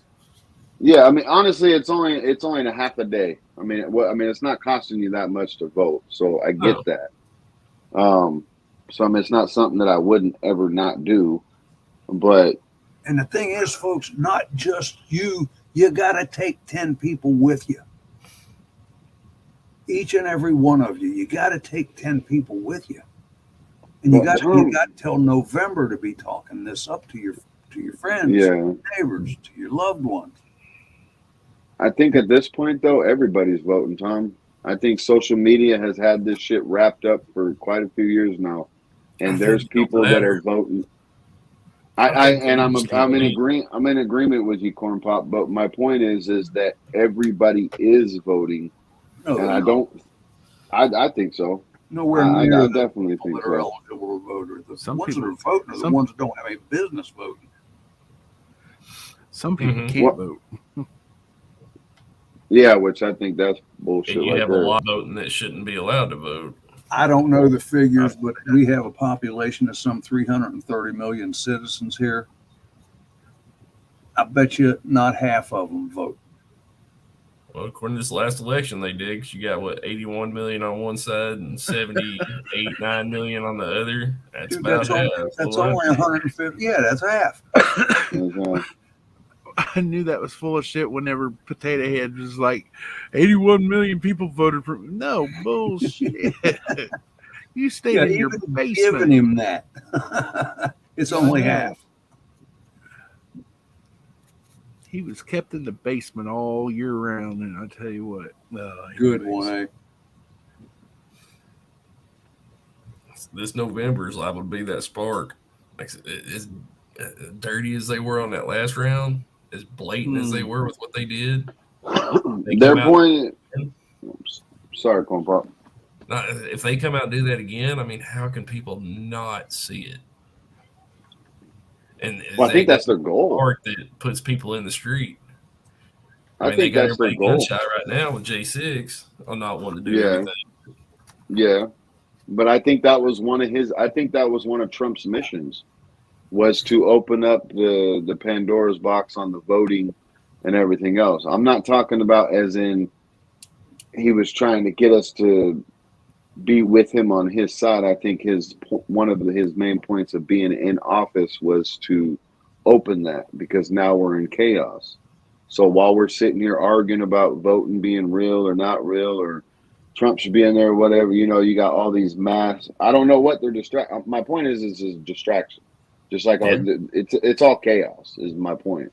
There's got to be a reason why they let this dude in there, and you can't tell me. I don't give a fuck who you are. You can't tell me he just slid right by because we voted him in. No, they selected him for a very good reason. What that reason is, I don't know personally. Of course, that's my opinion. I don't mean to talk against somebody. He was selected because he's controllable, but what are they controlling him for? Yes, exactly. And that's where people get in all these arguments and debates and fights, and well, he's not controllable. That's why he was so good for us. He was a business guy, whatever. And it's like, I understand that's part of the hopium, though, that I think that we feel as an American. Like, I think it's the cognitive dissonance to the point where we don't want to accept the fact that we're being fooled. We're fucking strong, pig-headed Americans, and we don't want to accept the fact that our rulers are fucking us are messing us up. Sorry, Tom. I tried my hardest to not cuss over here, and I never heard that phrase before. But I know. You know what I mean, though, man. I'm in your house. I'm not trying to be disrespectful. But my point is, I think it really messes up the American psyche to realize that both sides has really had it in for us this whole entire Yeah. time. I mean, we were all brought up that, red, white, and blue, America's the best. Yes. We got the greatest system in the world. Yeah. And now we're seeing that system's not so great. Right. It was the greatest That system's system been- in the world. That system's been perverted. But when was it the greatest system? That's what I don't understand. I mean, I've only been here 40 years, and me and Virginia talked about it the other day. Collectively, as all of us as citizens of this country, all the people that's lived here, when was that actual great time that everybody speaks about for everybody at the same time? So I don't know. That's what I like to ask the generations before me, because for me, I could say, when I was coming up in the 80s and 90s, shit 80s, seemed really 90s. great, but I wouldn't. That's adulting, where me and Virginia, that's where me and Virginia pretty much went back to, because we were out of the racial area or the era, you know what I mean? And then, then the 90s came, and that's when that whole gay push came. The queer is right. You understand what I mean? That's when they started pushing all that, because they realized, well, crap, the race thing ain't working no more. We got these little black bastards and these little white bastards are growing up together. We can't even use that shit no more. Well, let's throw AIDS in the mix. Let's throw, you know what I mean?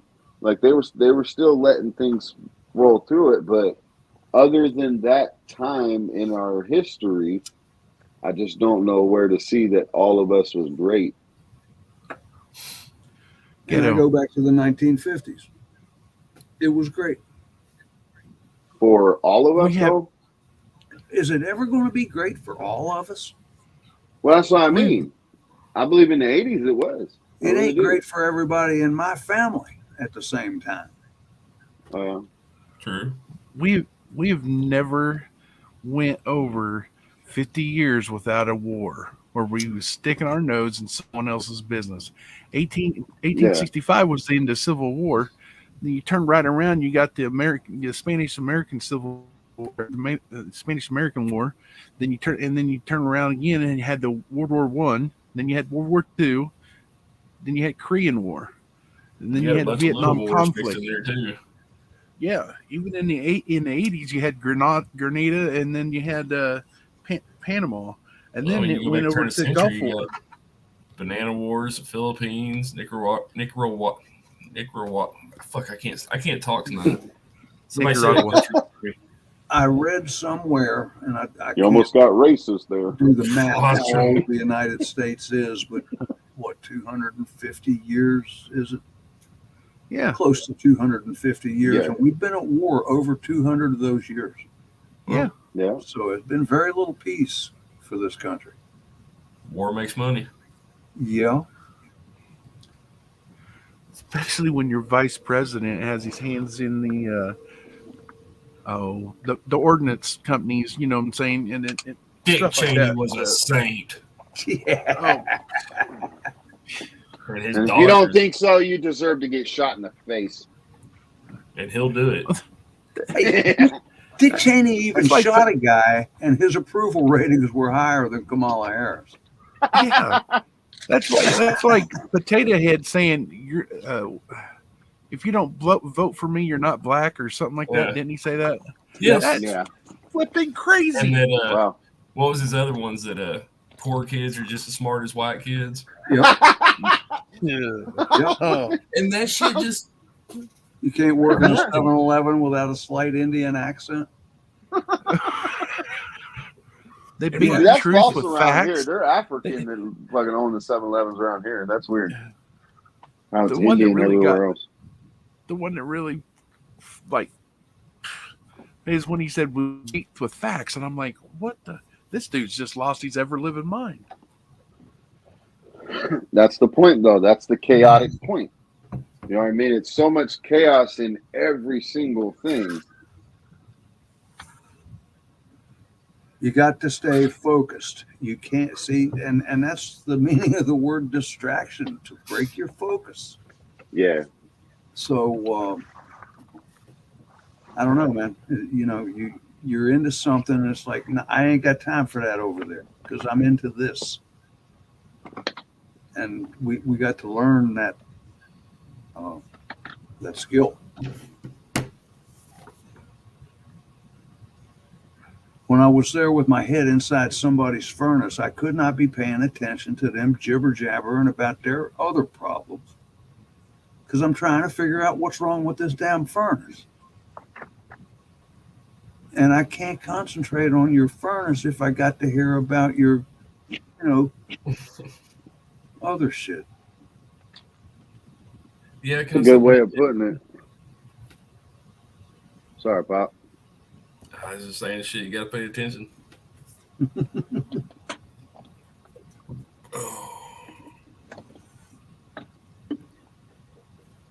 Oh, I want to fight.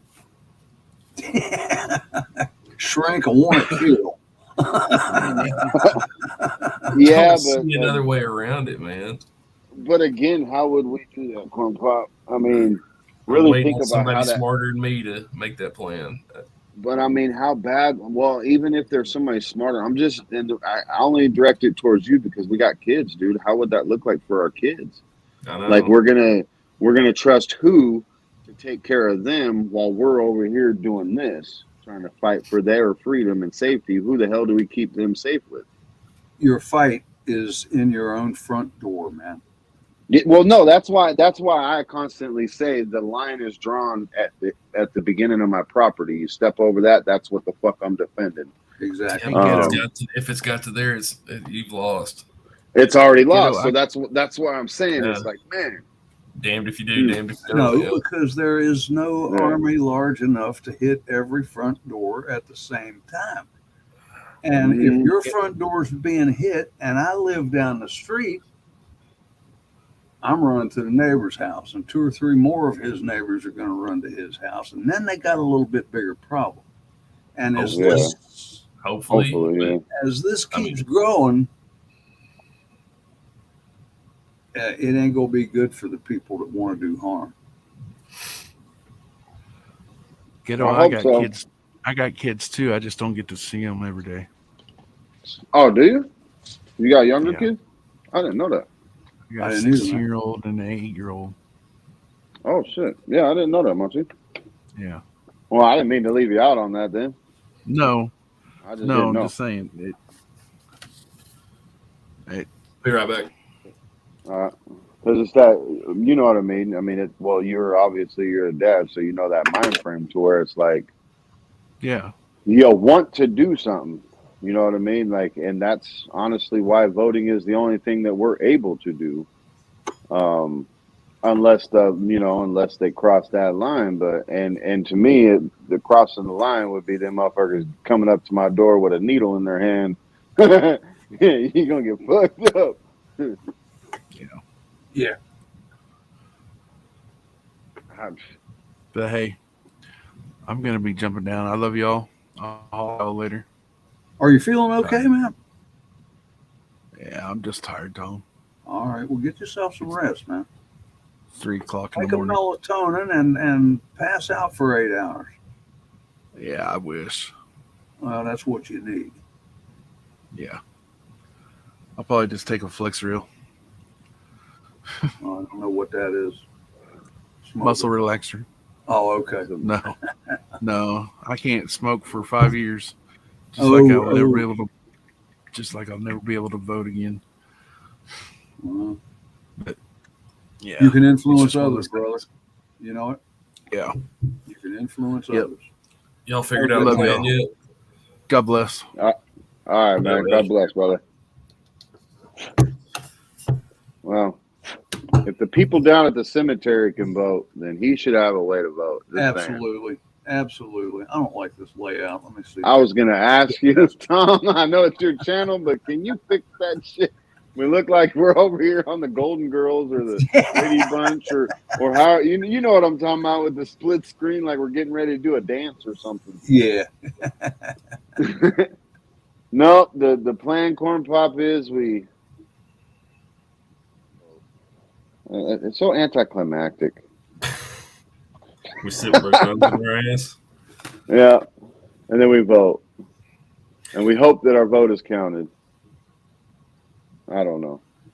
And No, a and I few don't people mean it got to to mean go that. to jail once this vote's all taken care of. Some people got to go to jail because they have committed crimes,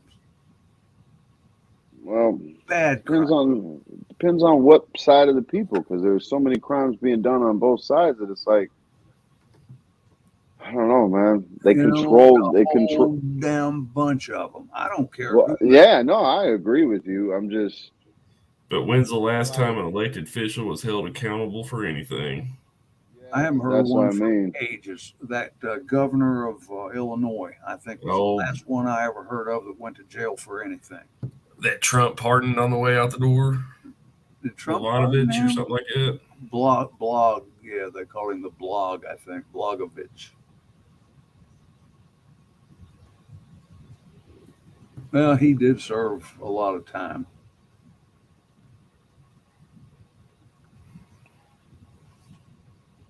I don't know. I do hope they took everything away from him that he had. Pardoned him and what's the name, the Detroit mayor, Kwame. I don't know anything about him. But they couldn't pardon Snowden or who's the other one, Julian Assange or Oh yeah, Trumpy had pardoned them, huh? But not Snowden or Assange Yeah. or any of them, huh? Yeah. and then got on his little plane and flew his ass to Florida. And the See, same Tom? question that I'm going to ask constitutionally, what was the man supposed to do? And like I Hold said on. last time, they had control of the building and he had the power to push it further. And that was a spark. Think, That was a big Constitutionally. spark. but Tom, think about what he did. Do you remember after? Do you remember when the My Pillow guy came walking out for whatever reason out of the White House with that thing of papers, and he kind of flashed it towards the freaking person that was taking pictures of him? Mm-hmm. I mean, Yeah. that's the type of stuff he was doing, man. Your country's being taken over. You don't do shit like that. I mean, because I heard all these Trumpers, and even tonight, I don't know if you guys seen it, but he said green light on whatever freaking show he was on. And it's now everybody's like, yeah, it's go time. Okay. And, you got all these people that are, but that's what distorts the other people like yourself, Tom. Don't get me wrong. I don't put you in the fanatical side of the Trumpers. I see that you think about it logically, and the dude ain't Superman. He's not a prophet from God. I can see that you don't. Well, at least you haven't given me the impression that you thought like that. No. But at the same time, what was he supposed to do? Look at all the other shit that he did, dude. He just wouldn't shut his mouth when he really did need to shut his mouth sometimes. I mean, he did a whole lot of stuff that he didn't have a problem doing. But when it was the exact right thing to do to protect our kids, to protect us, Dude, he pissed me off so bad. He worried about the Constitution then? The right thing to do, but it was illegal. I wanted him to do it too. Don't get me wrong. But I do understand that that dude would be swinging from a gallows right now if he had seriously tried some shit like that. But he had the support. But he wouldn't have, I don't think. I think he would have had the United States people on his side if he would have actually stood up. It would have been a George Washington type of fucking moment, because I do believe our country would have came together and actually backed him up. Even the motherfuckers that hated him. It was the spark. I'd like to think you were right, but man, if that failed. Yeah. Oh. I just. Is it any worse now? I mean, could it be any worse? Oh yeah, and it's going to be. If they put that down, I mean, we're in the same spot we're in now. I mean, they've got guys they've been holding for a year in solitary confinement over it. Absolutely. Yeah. Absolutely. I mean, people are afraid to talk, afraid to go protest or march. Only thing we can do is bitch on YouTube. Yeah, and question everything and wonder what if. Like, what if the CV and all the everything else would have never happened if we would have never got him in office. I mean, Oh, that's the no, question I got. that was great. China needed to wipe out 500,000 sick old That's if people. we're blaming China. Of course, we're Uh-huh. not going to blame ourselves for dropping that off. Of course, we're not going to drop it off. Everybody else in China and other places think it came from, what was it, Fort David or Fort Bragg or wherever the hell it came Than from. that, maybe Fort Detrick, if anywhere. But Yeah, something. It was. I forgot what fort it was, but that's what they were saying on the Al Jazeera through the freaking Muslim countries from China, and I understand that it was part of the informational warfare. I understand that part, yeah, that was, but it seems like there could have been. I mean, I wouldn't put it past our government. Is my point. There's 80-year-old there. I think there's like 3 left. Still have syphilis that it was given to them. Talking about like the Tuskegee Airmen, we're talking about stuff like that. yep. That our government did that to them. That's what I'm saying. I wouldn't put it past our government. That's all I mean. And now It they're just- mailing out free test kits to stick up your nose. Think about that one. Seriously. Yeah. Free one. 400 million masks. All you have to do is sign into this website. Yeah, motherfucker you. You're not gonna fucking China. you're not gonna chloroform my ass after I try one of those free little masks. Did you see the video? And I don't know how many tractor trailer loads of masks and other PPE that is being shredded. Oh, the ones that were those the ones that were in San Francisco?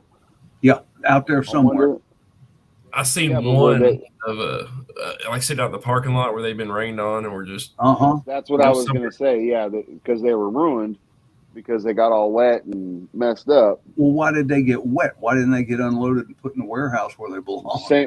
The same reason why they found all those ventilators in the fucking dump. It was a joke. It wasn't needed anymore. You're going to see this fade in the next 6 weeks, man. It won't be around yeah. because they have to take credit for stopping it before the November election. It all goes back to the election, man. If the politicians are worried about elections, we can use the election. And that's why they're so I would- desperately trying to make sure we can't with this Freedom to Vote Act and all this bullshit. Are we thinking on the basis of just our country though? Because if you're looking at Israel and other places like that, man, I don't see all this stopping within 6 weeks. Hey, fuck You know, Israel, fuck everybody but the United States. That is our focus. but be. my point is when you're saying the COVID, all this stuff's going to stop. I don't see how it's going to stop when these other countries have ramped it up so much higher. We Then just what know we What have, happened? that's all I England is mean. completely backing off of it. That They was come my- out Yeah, last England. year, so- You see what happened in England today? Yeah, I did. Yeah. I definitely did. But you have the Deltacron over in Israel. Watch the So, world, man. if It it's ain't So just when like the name. somebody- as soon as one of them stands up to it, and it's not the cool thing to do to lock everybody down. It's follow the leader. I hope so. But technology wise, I don't see them backing up on any of this. They want us at home. They I want think us they're going to working on the shift the narrative devices. to something else. They're going to hold on as hard as they can, and we just got to buck. That's it. Yeah. Oh yeah, most definitely. I'm a buck. I've had enough of this. Well, And that's what a lot of people around here did with the masks, man. We gave them their time. We were nice about it. And Shit, after I about enjoyed a it. month, it was, hey, this ain't making no sense. And you didn't I'm see like, people. If you saw somebody wearing a mask, you knew, hey, he ain't from around here. Around here, it's everybody does whatever. Nobody says anything to anybody either way. But granted, I'm in a very liberal area. But I mean, still, it's Dude, it's the same over here. It's either or. It's up to you. That's pretty much what it always should be. yeah. I mean, you don't see the Karens up in everybody's face video, and oh my God, you don't have a mask on. Other than the kids, I can care less if you wear Yeah. a mask or not. I don't want to fucking smell your freaking breath anyways, dude. Stay the fuck over there. The Yeah. longer I thought about it, the cooler I was with it. It's like, you're going to let me hide my face and I can run around? I'm cool with Right? that. That shit gives me anxiety though, man. That makes me uncomfortable as hell. Just thinking that I'm not getting my full breath in. That's what always messed my head up when it came to the mask and shit. I felt like I was hyperventilating and shit, and I'm cool. I have never even worn one out in public. I just tried it for an hour when because my son was real mad about doing the homeschooling, and so we gave him a test. I was like, look, I'll even do it with you. Keep this mask on for an hour. He lasted maybe 30 minutes. And I was like, you see what I mean? Now try doing that the whole entire day, son. It's not going to happen. And that was one of the main reasons why we told him that, we're not. And I talked to him about what would be more than masks and to follow the leader. Because, I mean, the way the schools are, the way that you have to file up in line, you have to be this amount of feet apart from each other when you're walking in the hallways. You have to sit. They were giving my daughter's friends detention and or suspension if they even moved the freaking chair out of the little square taped down thing in the fucking cafeteria, dude. I still see. I seen one the other day out of Pennsylvania, I think, where they were taping a mask to a kid's face. Yeah. And that is a line that they don't want to cross. Not with me. That's not going to end up well. And to see that they're accomplishing desocialization, and we can't let our kids do that. Our kids have to get together and learn to love each other again. You got, for 2 years now, you got kids that don't see other people's faces. And this ties in, if you don't recognize somebody as a human being, it's easier to mistreat them. Mm-hmm. Yep. Exactly. This is a very diabolical thing, these face coverings and all that. It's a terrible thing. It is, especially after you. Go ahead. Especially after you feed us so many pharmaceuticals for so many decades, to where now we have autism and all kinds of other fucked up diseases that come from the shit that they've been, whether chemtrails or fucking drugs, whatever it is, they cause this shit. Because back when you were a kid, you didn't have half the diseases and ADHDs and autism and the stuff that these kids. My point is, these kids need to read people's faces. Yeah, I mean, they need to, especially these types of kids. That's how they learn. Just like with me, I didn't do well in school because I'd rather watch a video on something being done. That's how I fucking learned, not by writing it down. I mean, we all learn differently, but I digress. You're right, F-Home. They will be traumatized and not even understand why. Their whole, I personally think their whole race narrative was falling apart. Because I mean, I can just speak for me and the time where I grew up and the time I grew up until where it is now, and how I'm bringing up my kid now. It's the race narrative is going away, but they need that narrative. Does that make any sense? Yeah, man. I can't remember who it was that made the quote, and maybe you can help me, Ghetto. Because Marlon and Corey were talking about it the other night, but they asked some guy about when what had caused the race issue to die down some years ago, and he said simply people quit talking about it. Well, it's not just race. I mean, it's all the equality stuff. It's when I was coming up, if a guy wanted to suck another guy's dick, that was taboo. No, you're going to hell. Like that guy, we ain't gonna talk to him no more. Now it's like, whatever, you do you, boo. Just leave me out of it, Yeah. Don't expect me to be joyous for your newfound. Yeah, but newfound what, Tom? How were you going to finish Identity. that sentence? How the hell were you going to finish that sentence? I didn't know where I was going with that, brother. I thought you were going to say your newfound dick in your mouth. What the hell? I don't know how to fucking. quite frequently start talking and have no idea where it's I'm going, man. and you know, well, I mean, the thing is so like we're talking about it, we can laugh about it, like what the fuck, you know what I mean? And honestly, I even think an actual guy our age, a homosexual our age, would laugh and actually have the conversation with us, right? When we're talking like this, and he wouldn't take it offensively, is my point, right? Well, when I talk to my daughter, which is 15 years old, and I'll say anything about gay or do a slight joke or whatever, because, you know, obviously we're not here gay bashing. This just ain't for us. Fuck that. You know, that's fuck that shit. But the way the kids are programmed these days, just with the entertainment on TV, just with, I mean, and like I said, she gets very little of mainstream anything, but what she does get, she's already, you know, been in school, whatever. She takes offense. Dad, you can't say that. That is not right. You see what I'm saying? Like our generations are so split up right now that they're taught to feel bad for all these oppressed people. That's their choice to do whatever. And, you know, and we don't have the arguments anymore just because I've been able to have these conversations with her, but I still think deep down inside her, she wants to argue with me about it.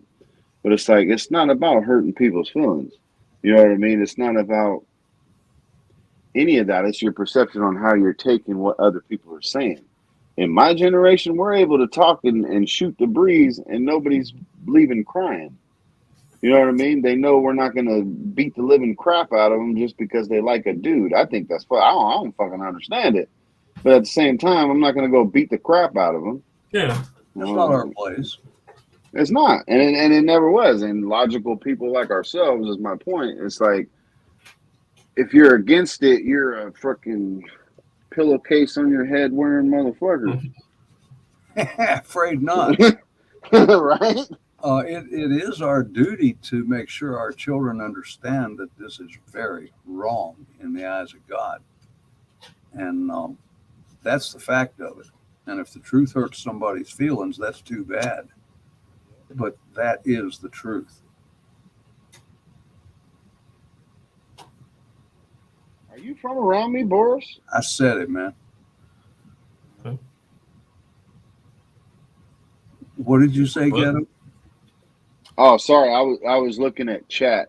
Oh, And I was asking Boris if he lived around me because he said he watched a mask burning protest in Portland. Seeing the little kids with their masks up and burn them was cool.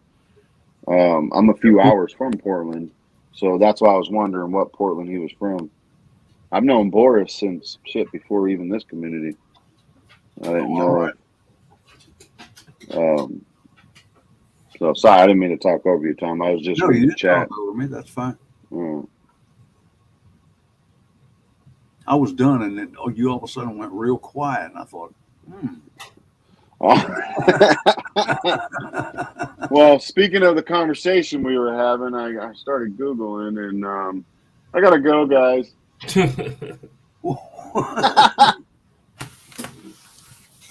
Oh, fuck.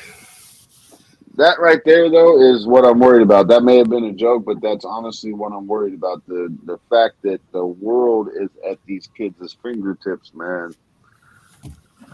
I got a 10-year-old boy. I got about another year to be able to lock this fucking internet shit down to the point where, I don't know. Ghetto, they got to live in this world, man. Oh, there you go, Boris. No. I'm not talking like that, brother. I'm more talking about the pornography, the stuff like that. That right there is, you know. Yeah, we got to shield from that. So what do I do? What do I do? Just go buy them some fucking Playboys? Like, that's a legit question. Let's get them Can you started buy at those 14, still? you know. I don't know. What it's all about. No. And I don't mean to be weird, but I'm asking a couple fellas in the chat, I guess. I mean, is that what I should do?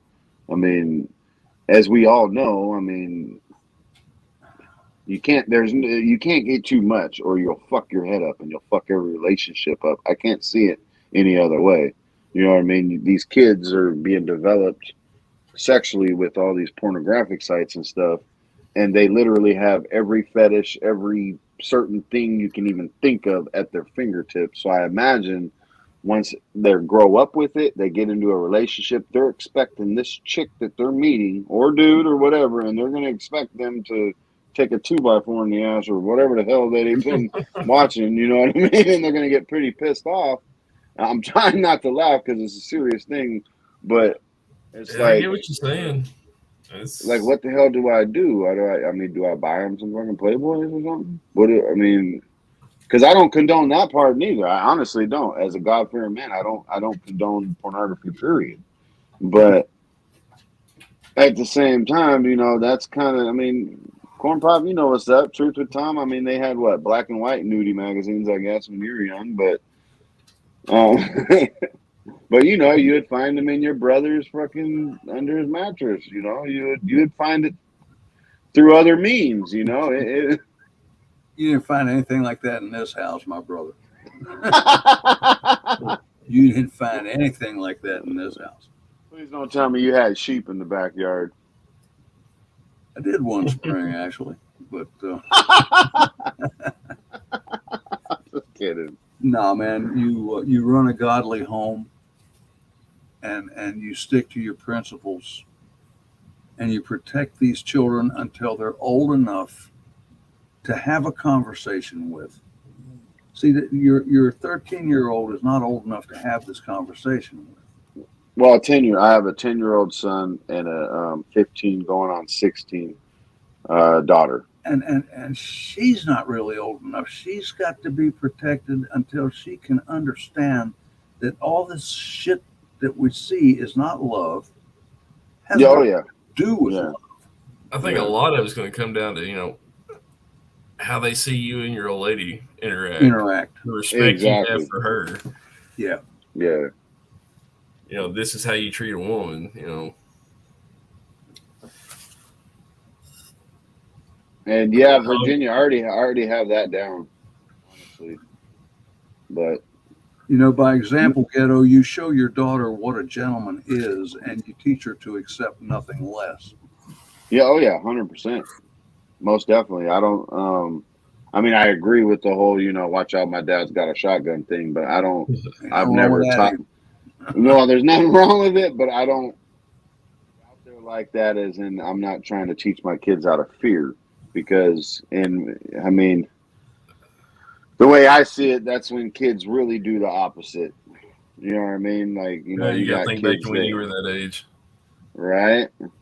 Oh, there's Like, so what the much hell out you? there clutching at them and laying in wait for them. You know, looking beautiful. Yes, that's exactly my point. That is exactly where I'm at. Where it just fucking So attractive, and it's so deadly. well, yeah, that's what people don't understand, man. I don't know why they don't understand yet, but the devil, Lucifer, that's the most beautiful thing out there in the world. Yep. Absolutely most beautiful being, thing, whatever. Whether it be drug, sex, whatever. Even today. And I'll share it because I almost went live just to be distracted, but I'm glad you did come live again, Tom. I appreciate that. And the reason I say that, I had a cravings day today. So that being said, it's You been had 15 what? a cravings day. Cravings day. So I've been clean and sober for 15 years, right? And I'm never going back. But it's just one of those days where it's like for example, for you, man, it would sound good just going and grabbing a drink, or you know what I mean, just type of thing. Cravings And day. it, yeah. I was confused there for a minute. I'm back. Yeah, sorry. I kind of went left field, I guess. But no, I'm just saying I appreciate it. You know what I mean? I don't let the devil take hold, no matter how beautiful that motherfucker makes it look. You know what I mean? I know what the hell's at the end of it, but that's only because I got experience. So do we let our kids have that experience so they know not to do it, or do we? I mean, I'm going to protect them regardless. Yeah. But I mean, I imagine these are the same things that, you know, Corn Pop thinks about, or anybody with kids thinks about. It's like, do you let their hand get burned, or do you stop them from going over and touching the oven? You know what I mean? Like, fuck, I guess we all have to get burned once. right? You know, I was lucky. I tried all that stuff when I was As soon as I got out of the house, I mean, as soon as I got out of this house, there wasn't nobody watching. There wasn't, I was in the city now. There wasn't anybody to come and tell on me. And there is very little that I didn't try. But even when I was trying it, I had a fear of it. And like example, heroin. Heroin was fun, man. And I did it 2 or 3 separate occasions. And I said, no, you can't get into this because it'll kill you. Wow. From what I've been told, you know? Yeah. And so it was all experimentation, and weed and alcohol followed me the rest of my life. But thank God I did not get hooked on some of the shit that I tried. Oh yeah. Dang, you threw me a left field. You said heroin. I'm like, oh crap. Yeah, what they call it, horse. Well, It didn't. I mean, they probably. And we sniffed it. I never stuck a needle in my arm ever. Well, you probably had that Peruvian, you probably had that pure shit. I'm sorry that it's race, but most white people would never do the needles. That's why it had to be in the powder form in those days. Yeah. I'm not talking about when me and Corn Pop were growing up, but in those days, to get that society to actually do it, they had to make sure it wasn't through a needle. That was for the black people and the Mexicans and stuff like that. But when it was in the white neighborhoods and stuff, it was always the powdered flake heroin and opium and shit like that. Well, funny enough, man, there was a couple of young black guys that were friends of mine that got that. Yep, they got it for y'all. All that was by design. Yeah, that was by design. They weren't having nothing to do with no needles either. I don't know what finally ever happened to them, but at the time, anyway. Yeah. But yeah, man, I'm lucky because I was a coward. That's what it was all about. That's one good time to be a coward, though. Yeah.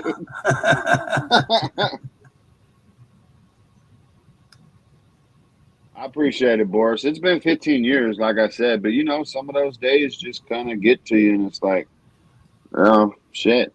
Just happens. I've never indulged. I mean, shit, I had a drink a week or so ago, but I ain't had a drink in years before that one. I don't really dive into that. I usually stay busy, man. You know what I mean? Even when I'm on here chatting or whatever, I'm cutting some wood or I'm doing something to keep my eyes busy, working or being with the family, whatever, Yeah. That's the main problem is you don't want to have a fucking idle mind. That's the devil's playground right there. But I didn't have much to do tonight, and that's why I was hoping you'd go live because I didn't have much to do tonight. I'm like, well, I don't want to sit with my thoughts, so fuck, somebody better go live again.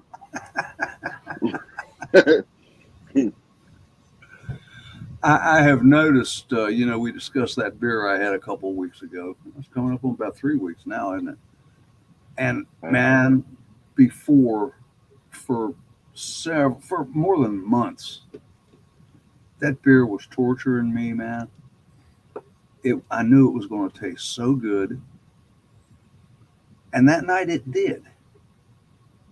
And there's still 5 of them sitting out in the refrigerator in my shop, and I have not thought about that beer in terms of that it would taste good since then.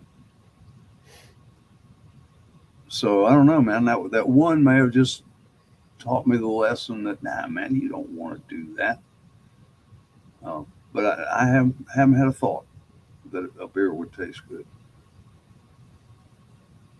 Man, that's good. That's some good willpower. It's strange. It really is. Love-hate relationship. Yeah. Well, knowing what it did to my body, again, the cowardice comes in. I don't want to start feeling like that again. I'm scared of that shit. That's actually the reason why I don't take any medication. Like I haven't taken, like, let's say even a Motrin or a Tylenol in years because I've made my brain so scared of fucking pills that I can't even, I'd go to do it, when I got a backache or a headache or something, you need something, fuck. Absolutely. Shit hurts. and I go to do it, I'll even have maybe touch my tongue ready to, take it. I'll spit that shit out like, fuck, I can't do it. What if I start taking this 10 times a day? And it's, clearly it's irrational, but at the same time, it's what's been protecting me this long. So fuck it, I'll keep rolling with it. You got to do what works. Just drink a bunch of water and be good. Yeah. And I do guzzle a lot of water, but that's okay. Yeah, no, that's good shit. That only causes one minor inconvenience, and we can live with it. Right, Billy? Billy. Billy. And then I got all that broken glass to clean up, man. Is there a certain reason why you keep them like that, Tom? I don't mean to get personal with you, but is What's there a that? reason why you keep them there? In the shop? Well, you keep them around. That's where I used to do all my drinking. No, she bought a 6-pack a couple of months ago, and it sat out there because I had mentioned it would taste good. See, she still drinks. Yeah. She doesn't drink as much as I did, but and she thought she was doing me a favor by bringing a 6-pack of Heineken home. And it sat there, and it sat there, and it sat there, and then I had that one, and now it's going to sit there. I'll give it to somebody or something. Somebody will come over here that wants a beer, and they can drink it. Yeah. Man, I used to be, and I look back, and this is ridiculous. I was not that fridge out in the shop is dedicated to beer, or was, and I was not comfortable if that refrigerator wasn't completely full of beer. And I actually did like stores and rotated my stock. Oh, no. No, I got that way with my drugs too. Like I had to make sure I had a certain amount throughout the week or I wasn't comfortable. I had to find some more. I had to figure it out. Yeah. I mean, we're just like, man, what if there's a snowstorm and you can't get out to get beer? You can't run out of beer.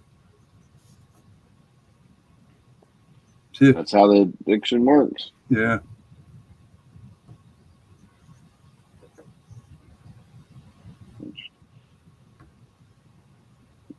What did you mean by that, Anarchy? You're just doing a live or something?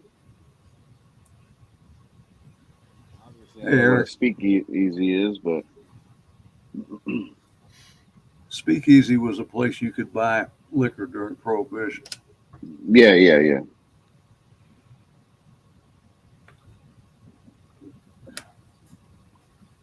Oh, see, so did you like the taste of beer, Tom?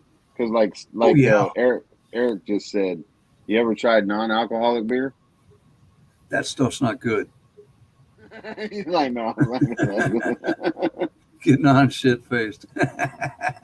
I've never even had it. I know it smells like it, but I've never seen it happen. No, I've tried it. If you like real beer, you can't drink non-alcoholic shit. It doesn't taste good. Man. And plus, they don't have no non-alcoholic malt liquor, so I don't think I would like any of that anyway.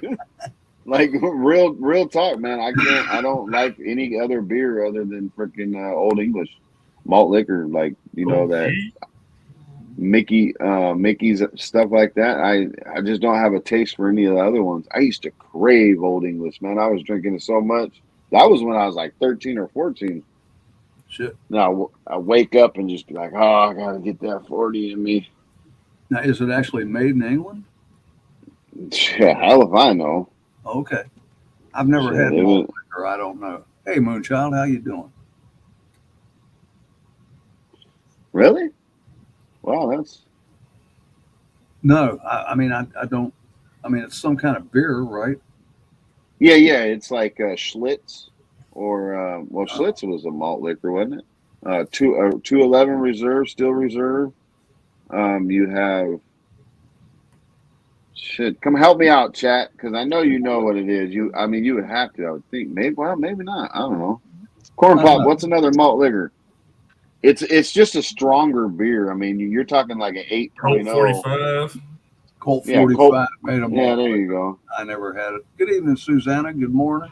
Good morning. How are The you? corn Morning, pop Susanna. is so quiet all the time. Well, we're not talking about revolution or thick chicks right now, so We're just talking about malt liquor. That doesn't help a white country, dude. not at all. Hey, man, it helps get the chicks thick, though. Just saying. Yeah, that's true. That's true.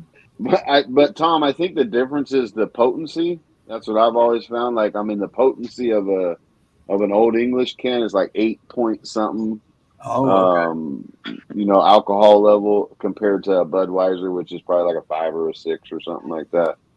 It's just the stronger alcohol is the only difference, I think, and the way they do it with the hops and the barley and the other stuff that make it the malt. I hate to But bring it that back taste, on this, but like where I'm from, the malt, it's a race thing. oh, I know, oh, most definitely. I hate to come back to that again, but yeah, it's how it was defined where I was from. It was Oh yeah, it Excuse was me. all race. I'll be back. Don't y'all Find pick that. on Susanna while I'm gone now. No, she don't like that. she gangster. Hey, Ghetto. What's up, Miss Susanna? But no, dude, I've been to like the middle of the woods and shit like that, little corner stores and shit like that, and we're like, hell yeah, man, because we're out shooting over at the mountain or something like that, and it's like, all right, man, we'll just stop by the local store before we head up into the mountain or whatever, and it's like these motherfuckers ain't got no malt liquor. What the fuck? You gonna do is like some Bush Light or Natty Light. Yeah. So I definitely understand that it's only served in certain area and it's cheap as hell. Hello, everyone in chat.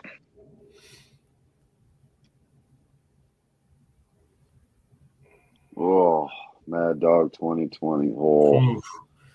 You A know few what bad got me up experiences here, with that. right? What's that? I was down there in chat and just listening, and I was like, corn pop needs some company. I was letting Ghetto and Tom have their thing. He was just like always like he I'm is, trying to find new looking for new down, and backpack I right was now. like, I gotta go say hi to Corn Pop and Ghetto and Tom, and I was surprised Tom was on, but I was happy. Well, thank you. How's the wife, Tom? Oh, it's great. It's good. Yeah, thank you. That's awesome. And Yeah. how about Miss Ghetto? Fuck, I don't know. I avoid her at all costs. I'm just kidding. Nah, she's good. We're a little sick around here, but I don't know what it is. It ain't killing us, so we'll be all right. Yeah, you'll be okay. There's a lot of It's the winter time. that going around. Yeah. There is, and I think that's a good thing. It really is. Yeah, I do too. I just think it's winter time. I mean, we usually get sick around this time anyway. It's just the way it goes. Yep. I think it's heightened. You know what I mean? Of course, it's heightened. We're only freaking human. But we'll be all right. Yeah, so I guess I have a funeral to attend in a couple of weeks. Oh no. Yeah, a few days ago, my husband's biological father passed away. A couple of years ago, his stepfather passed away, and now his biological father passed away. Excuse me, and his mother, I'm sorry to say, is fast declining, but she took the jab and she doesn't see it at all. She doesn't see what's happening to her. And every time she gets that darn booster shot, it makes it worse. She keeps losing more weight. She can barely move anymore. And it's like, oh, yeah, it's, I don't even know how to say it. I just hope she has a longer life than she looks like she's gonna have. But I don't know. I can't say. I'm worried about her. I'm sorry, Susanna. Would it be worth living if the life is longer than you think it's going to be? No offense, but I think you have to ask yourself. I understand what you're saying. That's really hard to say. Really hard to Yeah. say.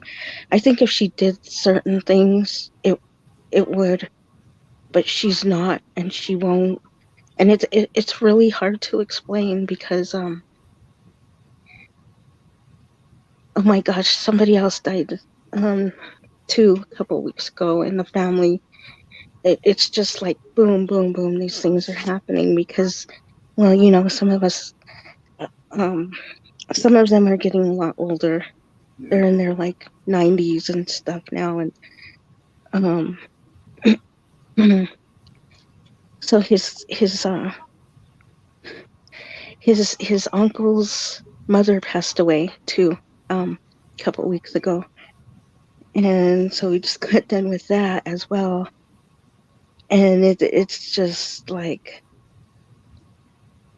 I need to take care of myself during all this as well, and I have no time for anything else anymore. I'm sitting here planning funerals every couple of weeks, and well, helping anyway. And his mom is sick with the Rona again, even though she's gotten her boosters and all that, and she's pretending like she's not sick, but she is. And to answer your question, honestly, if I'm answering it honestly, I have to say no, because I see it. I see where it's headed, and I see how fast it's going. But I can only hope, but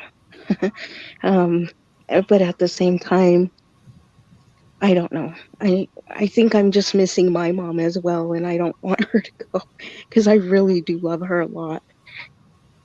I understand. That's tough. It sounds like you've been served up way too much, way too soon.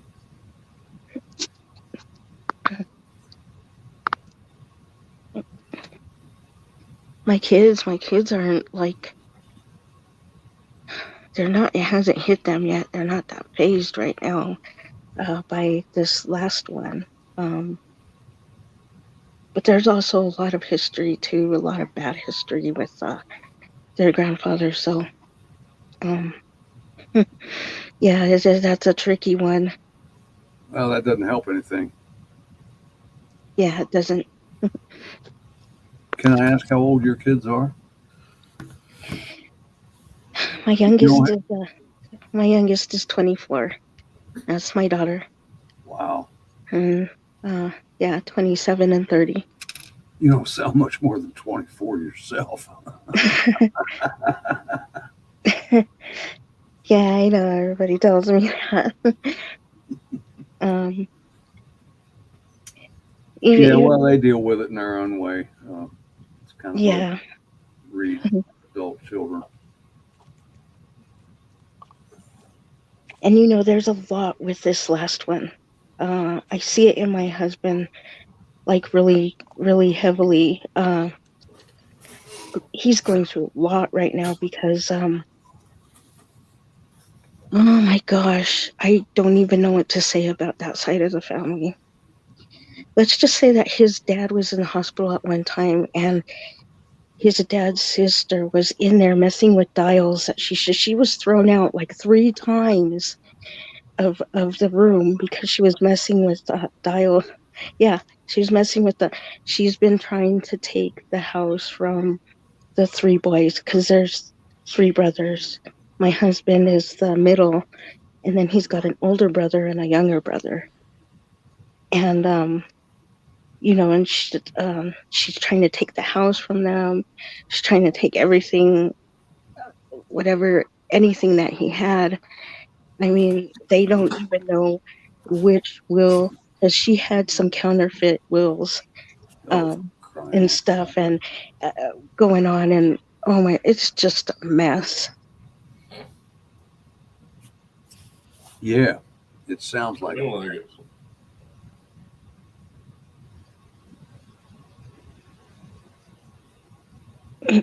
I pray you strength. I don't know what else to say, dear. Oh, that's okay. I'm here for the just being around everyone and talking to everyone is enough support for me. I'm just thankful for you all. We're all good together. You know what to say. Misery loves company, and we're all upset about something. So I guess Right. we do all belong together. The only thing I'm mad about is I ain't got no pie. That's it. Everything else is pretty good. You had I just pie need some last pie. night, didn't you? No, it's been a couple days. No, it's been a couple days. Yeah, my wife only makes me like one a month, and it's all mine. But you know, she doesn't want some big old fat slob. So obviously, you know, it's the only sweet I like. I mean, other than soda pop, it's the only sweet I like. Okay. The ghetto's Well, that like pie is send me probably more pies healthy on than that soda rotation, pop. everyone. Yeah. What's man. that, Pop? So that pie is probably more healthy than that damn soda pop. I definitely agree, dude. 100%. I can't let a pie sit in the refrigerator either, Ghetto. It's not good for the pie, you know? Yeah, it's not. It really isn't. It's just It going to gets- go bad. Yeah, it gets watered down and shit. So it's like, you know, I'll just go ahead and take it over here and help it out. Man, she makes the most awesome. Oh, damn it. The word left me the flavor. Apple? Dutch apple pie is No, my man, favorite. pudding. Come on, help Oh. me out here. Oh, Pudding. bread pudding? Butterscotch. Oh, butterscotch is And good. then you cover that I like rascal it with good. Cool Whip. Yeah. You just can't Buttermilk let pie. that sit around, man. Yeah, the old lady makes one with like Cool Whip and Oreos, and I can't remember what else is in it. Fuck, it's He only remembers the Oreos and the Cool Whip. Right, what else do you need in life besides Oreos? I mean, is there a better cookie? Do y'all deep fry them down there? The Oreos? Only at the state fair. I Never still had never tried it. I ain't never tried it Oh. either. I take it back. There's a pizza joint here that does it. And dude, I mean, it should be illegal, dude. They are. I forgot about that because it's like on the other end of town. Are they still I used to crunchy work when you ordered deep it fry them, because it or was are they kind of soft? They're soft. They're I mean, soft. it's still got like a little bit of crunch, but it's majority soft. Yeah, I mean, it's like rolled in like funnel cake batter and deep fried. Oh, I could handle that. Yeah. Oh, yeah. Chance. Yeah, we used to order them all the time at that pizza joint because they were like the only place that would deliver it in the middle of the night, like 2, 3 o'clock in the morning. Then we found out they had deep fried Oreos. What kind of batter do they use? It's like funnel cake batter. Like funnel cake, something? That's what I was Yeah. thinking it would have That's to kind of be. sweet too. Yeah, Yeah. Oh, yeah. Fuck. little powdered sugar. Man, on it. see, that's some bullshit. Woman, make me some pie. Not gonna let me have any other kind of sweet. Some boy. I have to go dig around the cabinet now and see what I can find. Right? Making me feel like I just smoked a bowl or something. Shit. I ain't had that feeling in summer. Man, I used to eat whole entire boxes of like Reese's Puffs and shit whenever I get stoned back in the day. I'd have me this big ass freaking, you know, the bowl for like the fruit and the vegetables and shit you'd have on the dining room table. Shit, I'd fill that up with cereal. I got a box of Apple Jacks in there. Oh, that's the other thing that I hate though is when I need that, you know, you got that sweet tooth, and my wife will be like, "Well, there's frosted." I'm like, what the hell? I don't want no cereal. That's not sweet to me. That's chemicals.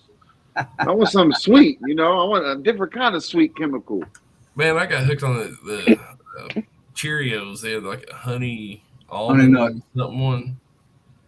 I was devouring those, and you know how much sugar are in those. But I wish you wouldn't have said that. I really thought these were healthy, and now you just freaking ruined it for me. I'd sit down and eat like 2-3 big bowls of it. I bet you were a stinky bastard too, man. Cheerios has got all them grains. Like they got legit grains and stuff, but Yeah, man, these were the my healthy kid. Cheerios. She was like, "Oh, that's the plain Cheerios." But who in the fuck wants plain Cheerios? That's Dude, boring. the multi. Oh, you load them with sugar though. They're good with a lot of sugar. Oh yeah, like about fucking what is it? 13 scoops of sugar, right? Lots of Something sugar. like that. 14 scoops. To where the My sugar kid- doesn't really dissolve in the milk. Damn right. You might as well eat the Flintstone Pebbles. Yeah. Oh man, those Oh, those the used to be milk. fire. The milk, Uh, after all that soaks into the bowl, and you know they sell cereal milk, right? It's what? They sell cereal milk. There's a company that makes just cereal milk. It's in They little make bottles. Fruity Pebbles coffee creamer. Well, yeah, they is make just as they good. make Just as good. cereal everything. What is cereal milk? Just heavier, like more cream in it or something? No, it's milk that's flavored by cereals because there's a lot of people that just love the milk after you eat your cereal. Mm-hmm. And so a company came out and figured out a way to flavor the milk just like your cereal would, I guess. I never tried it. They just I put the think same that'd be a little chemicals in the bit milk. Yeah. I just wanted to say thank you to everyone in chat, and I hope Nikki has a good time at the cook-off tomorrow. Oh yeah, she's got the cook-off thing tomorrow. Which Nikki? It doesn't matter. Well, it depends. I only talked to one of them. No, it don't matter. Just agree with it. We don't care what they're doing. They're not doing nothing for us. Peasants. You just- I'm just playing. I'm about to get a bowl of cereal though. Do you Y'all use about the to hear spoon that crunches. changes? Do you use the spoon that changes colors when it hits the milk? No, I use that big spoon, not the little. I can't keep them straight teaspoon or tablespoon. I use the big one. Yeah, the tater Yeah. salad spoon. Like, That's the yeah, one. like the big Tupperware bowl. It's like 3 tablespoons worth, pretty Yep. much. Oh yeah, Sitting in Same the here. big Tupperware bowl. Yeah. Yep, we have one, and everybody knows it's Dad's. It doesn't matter what I'm eating. You know, when we were little, and our dads had those big, giant freaking bowls and those spoons, and I don't even think they used bowls. Right? Those big Tupperware bowls or some kind of crap. Shoot, I used to get in fist fights with my brother because I would eat my cereal out of a cup and not a bowl. And for whatever reason, Psychopath are dude. you? What? No, it was my fault. Yeah. No, I man, mean, you got those nice big. It made it. I don't like soggy cereal, so when you do the like the big gulp cups, something like that, the plastic ones, obviously, but you make it to where you don't have that much milk in or cereal in the milk, so it doesn't get soggy, but you can still dip it in the milk. so And so why it's don't you just perfect. eat it straight out the bag? No, I didn't like it all the way dry. It just needed to, be a little bit wet. Then you can bow down.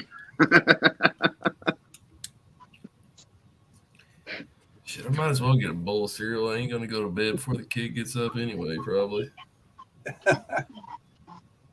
Surprised the last ain't come trucking in here yet. Now you got to take them to school. You all homeschool. I'll take him to school. Right on. We got about 3 hours. He'll wake up in the next hour or two. Come bebopping his little ass down the hall.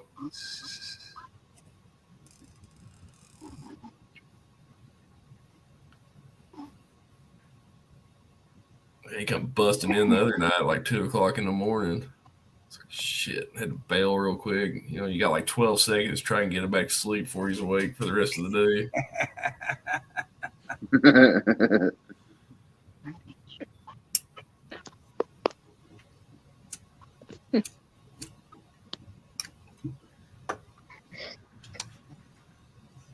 cereal's one of those things. You I mean, most of us had it, when we were younger. So when you're older and you think somebody brings it up and you're thinking about it, you automatically get that taste of that cereal. No. Yep. And the bad taste too, like the ones that you ate way too much of, to where it's like you think about them. Like I can't do honeycombs now. Like I used to. Oh. And there was one. What was it? Cocoa Puffs. So I hope you're not eating Cocoa Puffs, dude. But I was so freaking drunk one night, and I just needed something to eat really bad, and I ate me a big ass bowl of Cocoa Puffs, dude, and it did not end well at all. And to this day, yeah, to this day, I cannot eat cocoa. I don't even like smelling them. Oh. I remember all those freaking commercials too. Like Ghetto's favorite. Puff, puff, Cocoa Puffs, chocolate tasty Cocoa Puffs, munchy, crunchy, chocolatey. You know, I don't remember those. Puffs. He got the I got the gangster in the big bag. Oh, I thought he was gonna say it. I was Cocoa Roos, man. That's what they call I around couldn't think here. what they were called. Cocoa Roos. Yeah. My punk ass parents or whoever I was living with could have at least did me the dignity and just refilled the name brand boxes. You know what I mean? Instead, they'd give me the multi-milled fucking bags and just throw it on the refrigerator. The bastards. It's good enough for you. No, hell no. Just follow your nose. It always knows.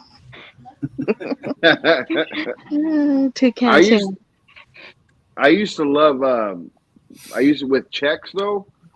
I would take some Chex cereal, some rice Chex cereal, and I would put a scoop or two of butter in it, dry cereal, put a scoop or two of butter in it, and put some marshmallows in it, toss it in the microwave for a few seconds till it melts up, and then just fucking, you know what I mean, stir it all up real good, and then add just a little bit of milk. That shit was fire.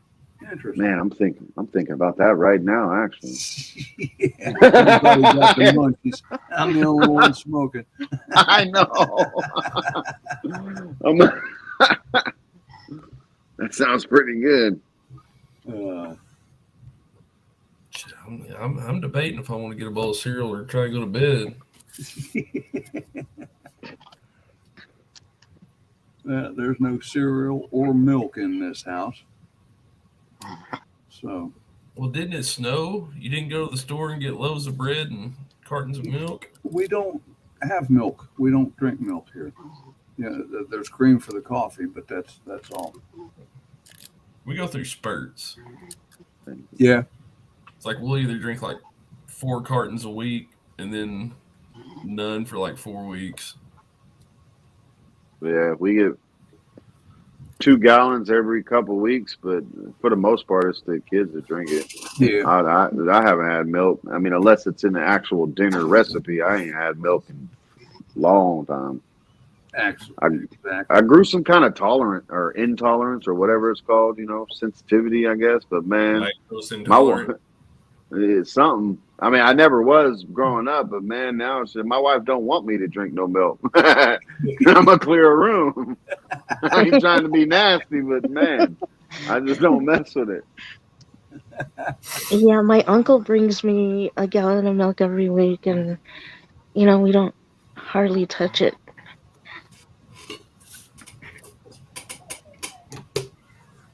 Yeah, it would go bad here.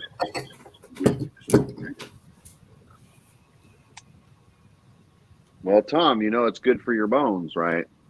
You're gonna be. You need to grow up and to be a healthy boy. You need your milk. That's true. That's very true. I've always questioned that method, though. At least as an adult, like we're getting milk from, and it's not in a sexual way, but it's like, why the hell we ain't getting milk from pregnant chicks? Like, what the heck? Like, we should be drinking milk from our own species. Well, I think you gotta pasteurize it. Maybe we're designed to work on milk for a while, and then as we mature, no more. And Yeah, see, in the grocery store, the good Lord designed that to bring a 125-pound calf up to an 1,100-pound adult. And I wonder if humans are supposed to drink cow's milk anyway. oh, yeah. See, I never put it into a perspective like that. Huh. Oh, I like milk. I smoke Milk. weed. I think Whole about glass of things milk like and a this, man. It's, peanut butter sandwich. You probably didn't hear him, Corn Pop, but that was perfect, Tom. I like that. I smoke No, I weed, didn't. so I think. So Tom said, "I smoke weed, so I think about things." It's just the way he said it. He was all deep in thought about it too, like motherfucker, shit. Marijuana helps me do this shit. And I'm jabbering about peanut butter sandwiches. Dude, there's some people that cannot have a fucking peanut butter sandwich without a glass of milk. My brother being I one of love them. I'm that, like, dude. yep. If I have a peanut butter jelly sandwich, I'm having a glass of milk with it. I'm one of those That people. here, it ain't happening. That's about the only thing I can drink, like when I can really drink milk, because it's just something about it and keeping that peanut butter off the roof of your mouth. well, yeah, I mean, I get it, but Good Hey, morning. Nikki. oh, what's up, Miss Nikki? How you doing? But yeah, Yeah, put Hurricane, hearing aids in. you're right. Hi, Nikki. Morning. Can you hear me? Hear you good. Unfortunately, I mean, yeah, we can. Oh, don't make me whip your ass. What's up, beautiful people? Just solving the problems of the world here. I hear you.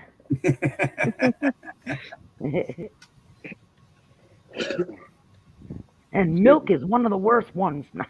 Okay. It is. It might be. It is. Really. Yeah, it is. I don't do any dairy. Nikki is right. I don't know if any of you saw her videos where she was showing all her cool stuff in her yard.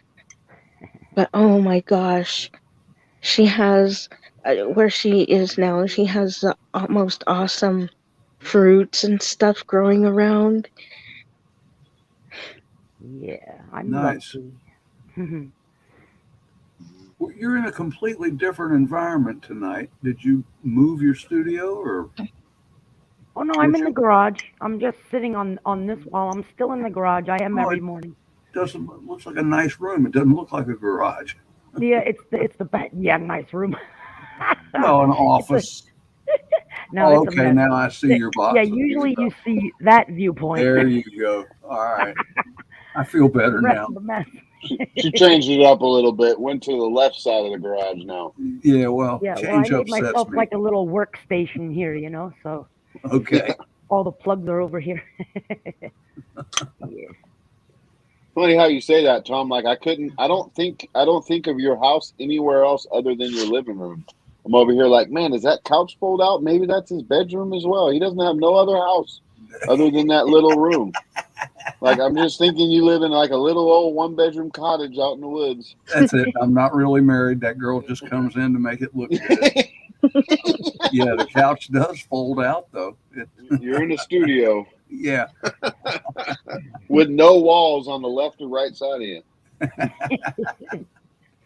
Somebody got into a discussion with somebody about green screens, and somebody in the chat complimented my background. And you know, you can see the pendulum on the clock moving. This ain't no background. This is my living room. That's a fancy green screen. The clock's actually moving. It goes with you though. I mean, it goes with the hat and everything. But I to be honest, Tom, first when I met you, the second, third time, or whatever I've seen you, I would look over to your your left shoulder, and there's like a wastebasket over there next to the thing, and I would notice like when it wasn't there or not. I'm like, oh, okay, that's not a green screen. Like I thought it was in the beginning. Sure. Seriously, yeah, seriously. I'm like, oh, okay, it's not a green screen. All right. Well, here's a little tidbit for you. These walls behind me, they're all tongue and groove oak. That's not paneling. Really? Yeah, Oh, wow. That's inch cool. thick oak wood. So Oh, this house is like a fortress, man. that's awesome. I had a Nothing beats real wood. oh seriously, and this place is 100 years old, so this wood is hard. I mean, it's and I had a carpenter over here doing some work 2 summers ago, and come on. Sorry. She's the one that's making me laugh, man. It's not my fault. It's her. I said I'm it's sorry. them. I I didn't mean to be so explicit.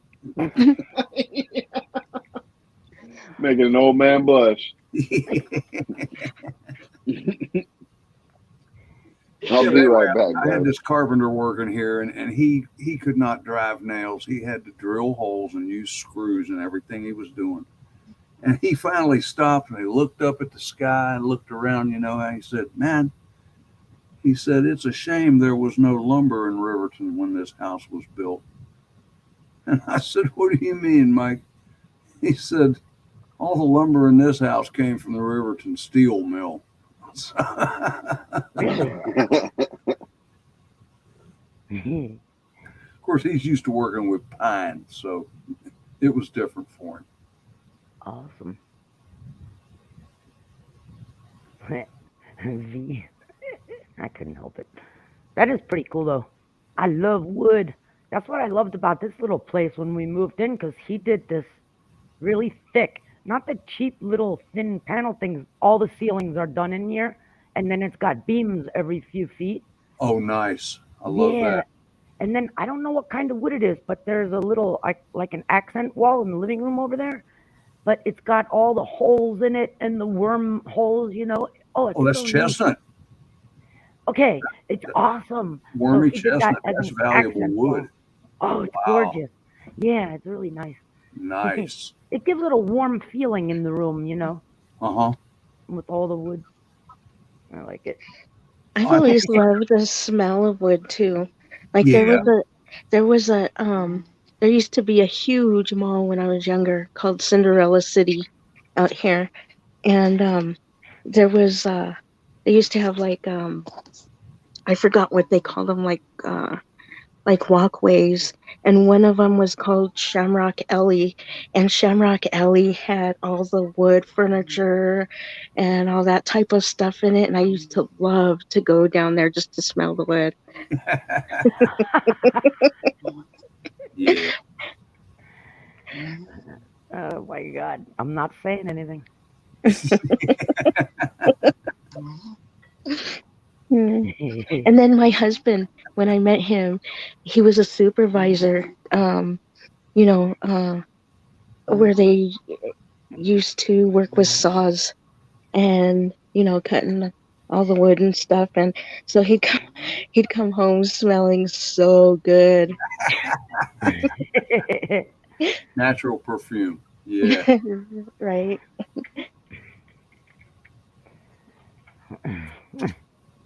Yeah, I do like the smell of it. I like it when we used to go and do our firewood for like every weekend for a few weeks. We stock up on our firewood for the winter. It smells so good when it's all freshly cut and split, Yeah. and we put it in our wood shed. Ah, it smells good. I do miss that about being up north in the cold climate. That's the only thing I miss. I don't miss snow or none of that stuff, but there's people that have fireplaces here. Like, we're gonna get in the 40s this weekend, actually, and only at night, but which is really cold for here. And you can smell fireplaces when you go outside. Yeah, a lot of people have fireplaces. I love that smell. Oh, Awesome. yeah. Yeah, those first few chilly nights in the fall when everybody's got their wood stoves fired, that you can definitely smell it. Yeah, it's awesome. I like it. I know when you were talking about how some people think, it's a screen, I was thinking, well, what are they thinking then when Tom's wife is back there, like she's standing next to that fake stove back there trying to get warm? Oh, I think here recently nobody thinks that. 9 degrees. Oh. It was fine. Yes, Eric. That's probably when they realize it's real. Yeah. 9 degrees. Fuck that. I don't even speak that language. All right. Who's got 9 degrees? Brian just said it's 9 degrees there. Oh, Brian. that's just wrong. It's 11 here, and the feels like factor is 5. So Oh it's yeah. a pretty chilly night here too. Yeah. Where are you, Brian? I don't remember where he is. The hurricane's got it cold too. I think out in the Midwest it's actually warmer now, isn't it? Is it? I thought it was supposed to. I don't know. I know, like for a while, Nicole was telling me they had. It was right before she came down here. They had unusually warm weather, like an Indian summer kind of weeks, and that's out in Colorado. Uh-huh. She said it's pretty cold now, but yeah, it was weird. It would be like really cold and then really balmy the next day. Oh yeah, sucks. it has been like that here. Has it? Oh, Yeah. that's right, because you're there too. Yeah, it was weird. It's I that don't cold in know. The weather's Oklahoma. wonky everywhere, man. Wow. Or it'll be like really sunny and nice in the morning, and then all of a sudden you'll come. Like I went into the hospital, went into my appointment, came out, and then it was just gray and snowing, and it got cold. Quick. Oh, really? Yeah. That fast? Is that because of like the mountains and stuff? It brings systems in really quick, or? No, that's actually out more towards the plains where I go to the hospital at. So Oh, it's out. It would be out more toward going toward BIA. But I go quite a long ways to that one because I like going there. And when I was in there for my long hospital stay, they did really good, and they got my insurance to pay everything. oh wow. And so I was really happy with them, and I go there to get my medications too. Yeah, that's cool. I'm allergic to hospitals. Sorry, Yeah, me too. Sorry about that, Tom. Do I sound all right like this? You sound pretty good. Yeah. Skinny, Sounds but All right. basically pretty good. All right. Well, when my headphones die, it ends up switching me back, and for whatever reason, StreamYard ends up muting my audio, and that's why I end up having to jump out and jump back in to fix it. Really? Oh, really? That's weird. Yeah. I still can't get my microphone to work, so I have no idea. Computer has PMS or something. I have no clue. It just doesn't want to work. You surely know how to go into your settings and You know what? Remember, it was weeks ago after the Ron incident, and I told you it was that one weird morning the day after, and it just stopped working. I couldn't use it, and then out of nowhere, it decided to work the day after that. So, and it happened that morning with you. Wasn't that like a week ago? I came in and you said, Nikki, we can't hear you. Remember? yeah. It happened that day, but I said, let me go out and try and come back in because it didn't show that I was muted. It showed in my little taskbar that the microphone works just fine. So I went into the registry. I went here and there. I went everywhere. And I came back and it just decided to work. And so I spent the rest of the morning with you. But Crazy. this time it's been out for a few days. I don't know what the deal is. It's some kind of bug. I actually opened up the laptop yesterday and looked in there to see if there's anything loose because I did drop it once. So, You but, dropped you know, the laptop or the mic? yeah, I do it all the time. Yeah, it fell off the coffee table. Yeah, Well, that could be it. Yeah. it may be, but the thing is, I think actually because usually at night when I get tired, what I'll do is I'll bring my laptop, whatever I'm watching on there, like a movie or something, and I bring it to the living room. I throw it on the coffee table, and I fall asleep watching whatever I am. But I always have headphones in. And I thought maybe it might have a thing because, when you unplug the headphones, automatically I can use the internal microphone again. Right. And maybe something in there is not switching properly. I don't know. That's Then- what I was thinking. And so, Yeah. do you have can of air there? I mean, do you have like a can of air? I did that too. So you shot out the socket? Yeah, I mean, I start simple, I went and Yeah. blew it first, and then I took it from there like nothing. And internally in the computer, in diagnostics, in the registry, as far deep as you go, it says it's working. There's nothing wrong with it. It's just not picking sound up. I don't know. I'm not going to sweat it because I have this. This works fairly nicely.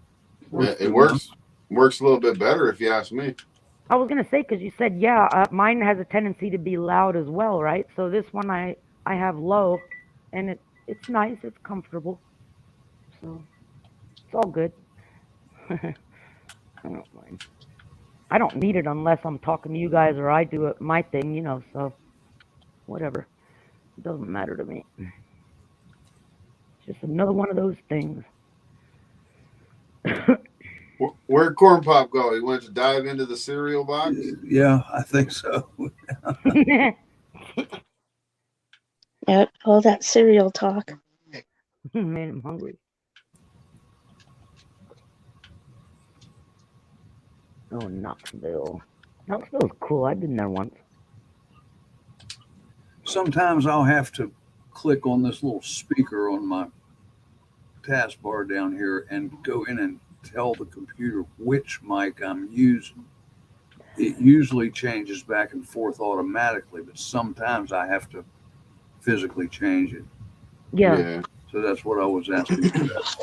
Well, I guess you probably don't know because you can't tell, Tom, but you actually have some kind of feedback tonight. It's not anything that's real bothersome, but that background noise of like a low kind of static. You understand what I mean? Well, the only thing going on is these two. I got a heater fan and that stove fan over there. Yeah, no, it's like I said, it's not bothersome. You only notice it really after you mute it and then come back, and you're usually not like that. That's why I brought it up. So I'm just wondering. Okay, let's try this. No, you're good. Like I said, you're good, but I can actually hear it. It sounds okay to me. I just turned that heater off. Did that make any difference, Ghetto? John, no, that ain't never happening again. Like I said, I was No, I married mean, once. I was it's married still- once, and I learned from my mistakes. That ain't happening again. I'm serious. it's still a little snowy, but it doesn't take away from anything. Like Okay. you can only really notice it after you mute it and then come back, and then you're like, oh, okay, it's like a white noise or whatever that's called. It's All just it's never been like that before, so I was curious. White Noise. That was a good movie. I don't hear anything here, so I don't know what it Yeah. might be. I don't hear it actually. Well, mute yourself and then come back. See? Now when he comes back. Oh, you mean like that little kind of humming in the back? Yeah. See? All right. No, it doesn't. I mean, it doesn't. He's trying to hear it. No, I tell you what, I had problems with this computer fan, especially StreamYard, man, would make that. That's what. Okay, that would make sense. And it was getting to the point where, even when I wasn't using StreamYard or doing a live with anybody, it was that fan was getting too hot in there. Oh yeah. So I took the daggone thing apart. This computer, the entire thing's contained in the monitor. Oh. And I looked at where that fan was, and I said, well, and I took some air and blew it out, did everything you're supposed to do. And I thought this position this fan is in, it's not getting enough air. Yeah, So I certainly. got me a drill, and I drilled a bunch of holes in the back of the cover, right where the after Country Boy. You know what I mean? Hey, Good that idea. it works. I drilled holes right in front of that fan so it could draw air directly in the Good back, idea. straight to the heat sink, and the noise went away. Mm-hmm. So my CPU was getting too hot. That's what it was, and the hotter it gets, the faster the fan runs. Yeah. Yep. Another way to help fix that is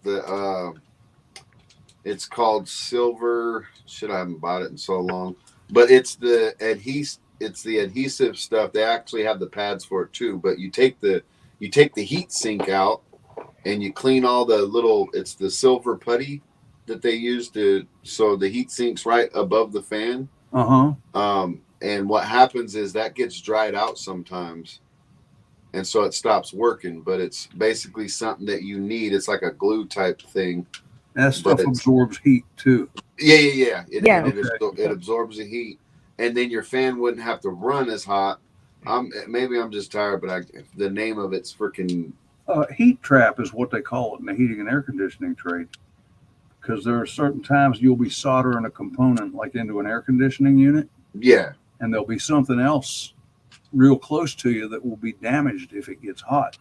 Yeah. So- Yeah, well, it's a heat sink, but it's Yeah. a certain putty that you buy Right. to make sure to connect it to the actual board, and just by changing that, you would notice a huge difference in your computer, speed wise and comfort wise, and I don't know if I want to dig into that thing that deep or not, man. You're removing the CPU. it should be no. It should be right below your fan, is what I'm saying. The heat sink should be. So Yeah. the fan is going to be blowing. So all it would be is like 4 screws, and you take the fan off, and you'll see the heat sink and the stuff, and you'll see if it's. All I'm saying is, if it ever craps out or does it again, just check I know that what to look first. for. Yeah. So you don't have to buy a whole new thing when it might just be a heat thing. Yeah. But Well, it's okay. I mean, Yvonne's fan sounds like it's. that's his furnace. Yeah, his furnace, because he's got his computer down in the basement or whatever. Sounds like a freaking dinosaur every time his furnace comes on. Oh, you're talking about Vaughn. Von Erich, yeah. All right, on. Okay. I call it his Tyrannosaurus Rex going off.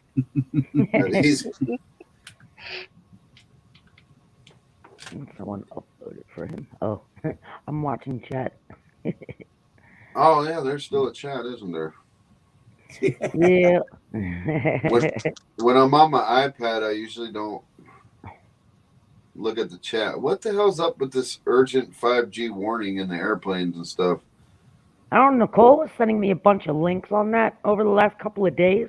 But it was the day before yesterday, because she was concerned because her daughter had to leave and fly to Clearwater. And she said it was like a last-minute emergency thing. A lot of the airports or airlines, whatever, were trying to get an intervention for them to completely stop this rollout at the airports because it's going to interfere with the planes. That's the last I heard of it. Okay. Yeah, she sent me a few articles or links on it and stuff like that. But Well, didn't apparently they shut a bunch of them down that were right close to the airports? I think so. They said they're Yeah, that's still what I rolling it thought. out, but they'd shut them down by the airports. I don't know. But, if these are main airlines and airports and all concerned about that, that's a legitimate concern. Oh, no doubt. I don't know. So, Airport buffer zones. Think about all these new car computers that may just crap out when they drive under these towers. Right? yeah. Well, I will tell you this. I think I mentioned this one time in Ron's thing. And when this was when CV first started, we were barely all the states were barely in lockdown. It was like February, March, somewhere around there, and everybody was first locked down, even here in Florida. And I had this one of the main streets I travel down to get to the shop, Sample Road. It's a highly trafficked street, whatever. And then you get to the main, there's an overpass, and I make like a left bend, and I get onto 441. Well, as I was approaching, lockdown was already in effect for a couple of weeks. I hadn't gone to the shop all that much. It was a few weeks. And in just less than 2 weeks' time, I went down Sample Road and I look, and all these towers just appeared out of nowhere. They Really? weren't there 2 weeks before. I made video on it. Yeah. Wow. You know, I don't think I ever put it on my channel, but I have the video, and I was like, guys, check this out. And they were all concentrated in that area, like a square mile right there. I don't know why they needed so many, but that's what they were. That they were those towers. And it was weird because right when people were in lockdown and really weren't going out is when a lot of this stuff got put up. And I mean in a hurry. Interesting. When nobody was watching. And Yeah. the sad thing is there was a lot of Wow. pushback because a lot of them were put up right by a school. There was a school right by my old house, and they were putting one up right there. Yeah. I blame those things have a lot of the like the what do you call it, the transformer for the electricity and stuff, right? We had one literally in our backyard, and we lived there for 10 years. That's where me and my family actually got skin tags. Never Really? had them before, Really? ever. But as we lived there, we started noticing these little skin tags. I'm like, what the hell is this? And then, of course, we dove down and like, where the hell these come from? And they're common when you get older, blah, blah, blah. Yeah. Well, my kids were getting them too, though. Shit. I mean, Huh. so it was like, and then my cousin brought it to my attention. Well, you got a freaking, you got one of those freaking electric poles right in your backyard. What do you think's going to happen? It's all about the vibration, I guess. I don't know. Transformer. Yeah, the transformer. That's Huh. weird, though. That's not a coincidence, I'm sure. Yeah. Yeah. That's weird. Huh. I don't know. Freaking squirrels would commit suicide up there too, man. Really? Yeah, I shit you not. That's what the electric guy. We probably took like 10 squirrels maybe the whole time we were living there. Probably about 10 of them killed themselves on that transformer. Wow. Oh, One time I was out there doing some yard work. So I'm literally not even 5-10 feet away from the freaking pole. Then all of a sudden, boom, and something falls. Man, I hit the ground. I'm thinking motherfuckers just shot a shotgun right next to my head. I'm thinking I'm dying. You know what I mean? It scared the crap out of me. And then, of course, this freaking squirrel lands right next to me. I'm like, what the heck? I'm like, holy crap. I mean, it scared you. You know how loud those get. Shit, it rocked me. It rocked me pretty good. Wow. that's funny. Squirrel But all bomb. they're touching the wire and the fuse at the same time.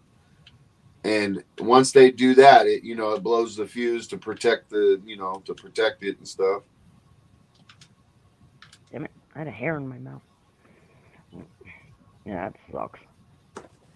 I mean, it sucks. Even now that we're online streaming, we're always exposed to some level of, and I don't think it's good. I mean, it does damage to us on some level. So sometimes you have to unplug and clean yourself out. But I wonder the cumulative effects of all this crazy technology we have and how advanced it got in the last even just decade or so. As we get older, the cumulative effects, because it's not good for you. All exposed to all this stuff, collectively. Yeah. I don't know. And like Hurricane said, it's all about frequencies too. Mm-hmm. Yeah, I don't know. There's no escaping it, really, unless you're out in the middle of nowhere. But could you, even out in the middle of nowhere, could you imagine being allergic to Wi-Fi? There's people that are actually allergic to Wi-Fi. Dead serious. They hear it's inside their head, Tom. Like, I'm being definitely serious. Oh, okay. I thought you were referring to a visit we had a few days ago. Oh, no. I'm talking about there's an actual, they can hear the Wi-Fi signal no matter where they're at. And it's a buzzing, ringing thing. And these people literally, I mean, they go insane. They go insane. Like, I mean, they try not to, but It's making them irritated and agitating them. Yeah. Well, that happened when they started rolling out. Remember when they were rolling out the smart meters? Man, And I was so stupid in that old house. I'm convinced this thing made me sick because we had a lot of issues in that house. I mean, mold was one of them. But this guy knocks on my door and he's like, "Hey, I have to turn all your power off and do whatever." I wasn't thinking that I was part of that neighborhood where they were actually putting smart meters in because I could have refused, and I should have. And he went and put it on, and then I started in doing all the research. Like you said, I read about people that this was making really sick, and or they could hear stuff. It was driving them nuts. Wow. Yeah. Heard of those? I've never seen one. Yeah, there's some highly sensitive people like that. Really. Okay. All about that frequency. Hmm. And I think a lot of people that are more off-grid type or live a simple life are probably more susceptible because in general they're less poisoned than we are by a whole lot of different stuff. So their Yeah. body's just clean enough to where stuff like that maybe has a more of an effect. I don't know. But it Yeah. would seem that way, you know. It makes sense. I mean, even off-grid people, unfortunately, have to deal with the chemicals that'll be forever in our dirt, forever in our water supplies. But that's a minimal amount compared to us people that live in the city, or you Yeah. know what I mean, in these smaller county, whatever. No, I get what you mean. Definitely. Yeah. I mean, We're I all try gonna my best die. to detox. We are all gonna die. Fuck it. Sorry, Nikki. I try to detox as much as I can, but there's only so much you can do. So I know it helps me a little, but I don't have a choice because I have certain conditions that, I need to try and stay as good as I can. Charcoal and bentonite clay are two of my biggies. I can't live without it. I've got boxes full of it in my preps, but I just do the best. We can all just do the best we can. You can never get rid of all of it. So what can No. you do? Yeah. Absolutely not. I don't know. I just want to get out of here. I actually hate it here. What do you want to do? Go to Mars or something? That's an idea. No, I just want to get up. I just want to get into the central northern part of my state where there's just wide open land. I'm just done with people. Out of the state. Yeah. I'll still be in Florida. I don't know. I mean, there's a few other states people have been talking to me. Like I would consider it maybe, but I love Florida. And there's plenty of land to be had up north, and I like it. So I just want to go there. Like yesterday. Yeah. South Dakota would be somewhere I want to be. Oof. I know it's beautiful there. I just can't deal with the weather, man. I'm just thinking ahead, as you get older, like the next time I move will be the last time. And you Yeah. have to make considerations when you move. Yep. What can you do as you get older? Like my parents had each other, but they were old. So it's like it was high maintenance. We lived, on 50 acres in the woods, seasonal, New Jersey, lots of snow. Once they hit 70 and 80, it's hard to keep up on everything. Oh, Just yeah. chopping Yeah. the firewood for the winter. So climate is a big deal to me because, let's say you're on your own, and you have no help. You need to make it as easy as possible for yourself to take care of yourself, in my opinion. But my number one thing is food. I want to be able to walk out my front door and grow and have food whenever I want. And I can't do that in a state where there's 15 feet of snow, I mean, I Yeah. can, but it's too much work, So, Right. Yeah. Putting it up and preserving it and all that. Yeah. well, yeah, I can do all that. And then the greenhouses and the cold frames. I mean, I've done all that. But, I mean, do you really want to do that? Yeah, I don't want to do that. Not if I don't have to. I hear you. No iguana. There No aren't doubt. many in northern Florida either, Eric. It's too cold up there in the winter, so most of them. Although I did see some when I was up near Bug Out and Uman, they still got them up there, but it's much less than here. I'm overrun with these fuckers. They're all over the place. I don't care. I just shoot them. You know what I mean? I'll deal with them any day of the week as long as I don't have to look at snow. Besides, it's fun. What do you do after you shoot them? What do you do with them? Compost them. Well, now that I live on the canal, I just kick them in the canal. But yeah, I always composted them. That was the big joke. I had all these holes dug along my fence and dropped them in there.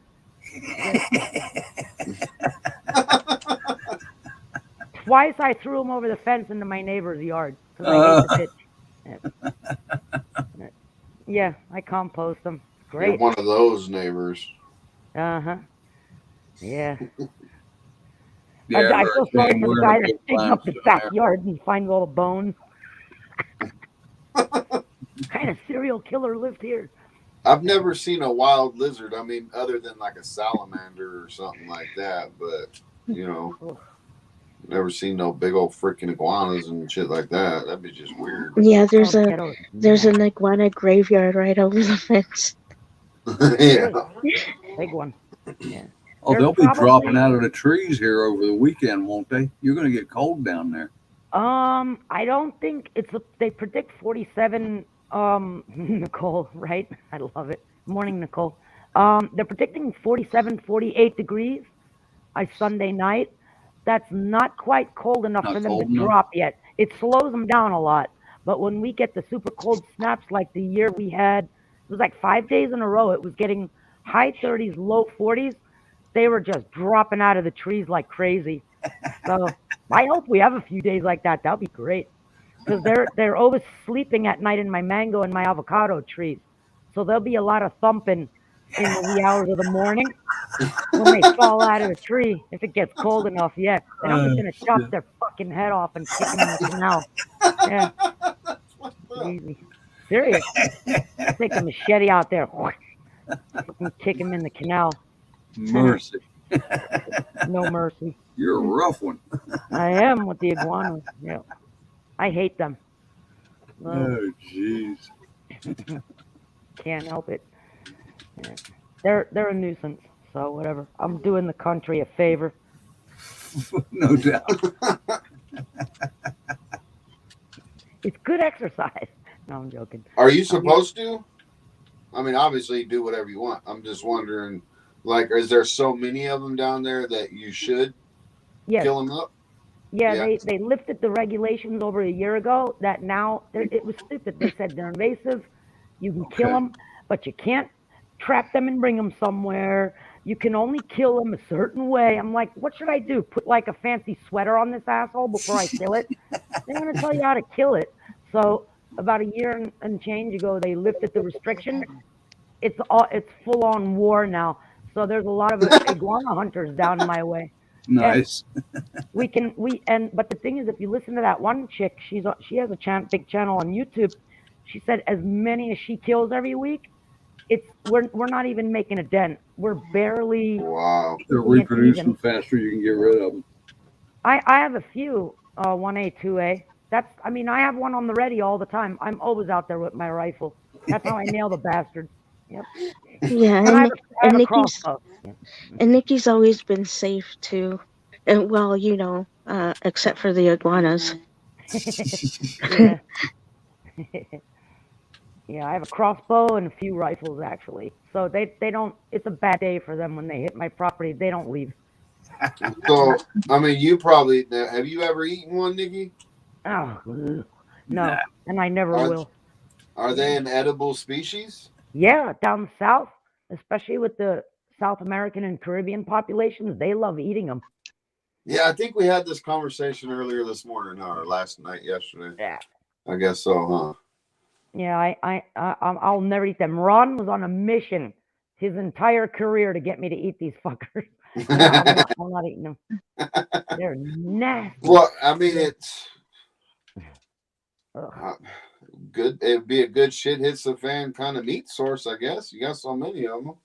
Yeah, If you- like I wouldn't eat it, but I would barter with somebody that has something else that I like. I Yeah, don't want to deal with the bacteria and all that stuff. They're dirty creatures. So I don't want to deal with it, but I wouldn't mind bartering, because I Yeah. have a Well, good what do they supply of eat? them. What do they eat? They just eat fruit and stuff like that, right? Mostly, yeah, they're vegetarians, but I mean, they're a little bit on the omnivore side. They'll go and eat other small lizards or bugs or whatever. But for the most part, they like vegetables, and you can actually bait them with colorful, almost vegetables that are going rotten in your fridge, like the bell peppers and things. They like certain fruits and stuff like that. And then the problem is when you have a garden, they will eat it all down in a day or two.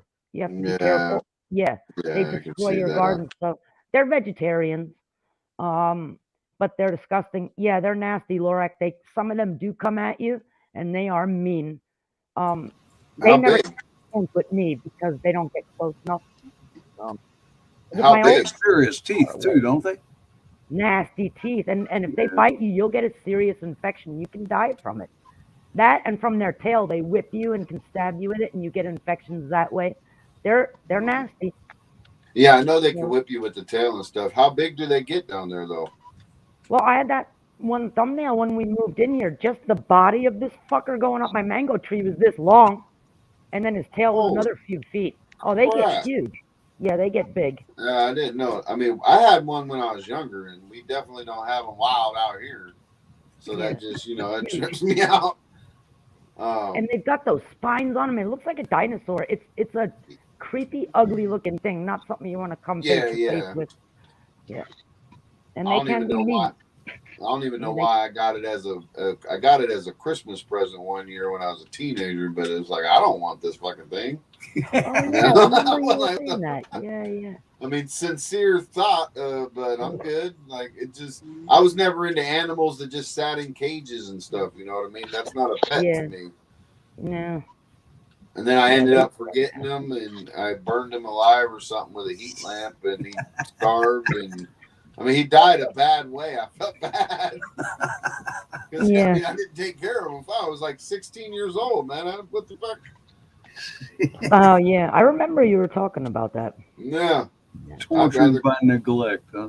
Right? I mean, shit, I was out chasing something else, not a freaking iguana. I had no time for that. Yeah. But they weren't that big. Yeah, I mean, I guess if they're in captivity, they probably don't get that big. And I'm on the canal here. These suckers on the canal, they get big. It's crazy. I was told that it was aquarium size, kind of like some fish, Yeah. And we had a 100-gallon aquarium. So I mean, it was a good size aquarium, I think. But no, he didn't get no bigger than, I'd say, like a foot. Mm-hmm. That includes the tail. So I mean, it wasn't that big. It wasn't even growing that big. But so when I think of them, I think of these small little things. But I'm like, man, they got to be pretty big down there. Oh if they're yeah. growing in the wild, looking like little Yeah, they get Komodo huge. dragons and shit. I mean, front to back, I've killed some that are, let me estimate, like 3, 4, I don't know, 5, 6 feet long, end to end. That's some serious meat on those too, So like I said, it probably in Shinitsa-san is a good barter thing, but I ain't touching it. I'll kill it. You can come pick it up. You would never eat one, huh? Hell no. Well, But I things do- probably weigh what, 60, 80 pounds, somewhere in there. That big, I would imagine. Yeah. Yeah. I've never had a chance to weigh them. Yeah. Yep. So yeah, just nasty. I would never eat it, but I don't eat a lot of meat anyway, so I can live without it. You know what I mean?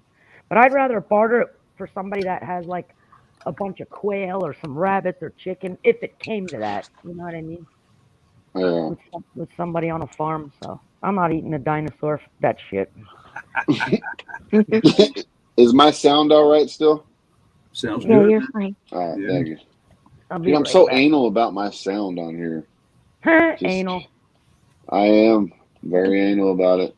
I don't want it to sound like shit. Well, I mean, it's at the end of the day, it's like a podcast, and if you're sitting there listening to these people, and then you got like a constant, freaking static or constant crumbling noise, it's like, what the fuck you want to listen to that for? Hey, help me try something. I'm just curious to know how much different my external microphone sounds from the on board. Okay. So I'm gonna plug this thing in. Okay. It's the first time I've ever noticed it, Tom. But it's not noticeable as in like, oh man, this sucks. It blends in Ghetto with has us. that supersonic hearing. Yeah, like I'm a bat or something, man. Hey man, I can't stand dirty sound. I grew up with a daggone record player that went pop, pop, Man, once I discovered solid state sound, it was all over. No, No. I'd rather not listen to it than listen to it dirty. Yeah, Okay, here we go. that's- Let's see what happens. Can you hear me now? Oh. Talk something again. else? Yeah, I'm here. That is beautiful, Tom. Oh, really? Oh God, that's so much more beautiful. Yeah. Well, okay, I mean, big boy. Oh. and look at the time. So it's 3 hours 19 minutes. So when you get a second, rewind the YouTube and then and check it out yourself, and you'll see what I meant. It was more of a background noise, but it wasn't like, oh man, I can't do this no more. But now it's almost like you're on mute when you're not saying nothing. Okay, it's that onboard mic picking up the computer fan. That's what it is. Oh, okay. yeah. You notice the difference now, Nikki? Mm-hmm. All right. Well, then I'll use this. Even Nikki sounds better now too. That's weird. My mic Really made cool. Nikki sound better. Well, there was a bit of a static, like when she stopped talking. But now it's not there no more. So I'm wondering if it was, I'm wondering if it was just with your static. I don't know. I don't know. Do y'all in chat hear any difference? If they do on the panel, you got to in chat. I need to get one of those foam sleeves for it, I think. Well, it's been sounding okay to me, but like I have the volume pretty low too. It might also be, Tom, because I use earbuds, and so I pick up a whole lot of everything, which that's why I like using the earbuds, so I can make sure sound is good, when I'm doing lives or whatever. Because everybody's using something different, so that might be it. Because that might be why I heard it probably more than anybody else noticed it. Is what I mean. Could be, yeah. Other than that, I mean, it was fun. Do you use wireless earbuds? Yes, sir. They're the. Give me a second, and I'll show you. Oh, I don't have my. Yeah. I was gonna say I don't have my makeup on tonight. That's why I'm not on camera. But I'll do it for you if you want. Those things, and it wasn't you wearing them. And I'm sitting there saying, "Why does that guy have broken cigarettes in his ear?"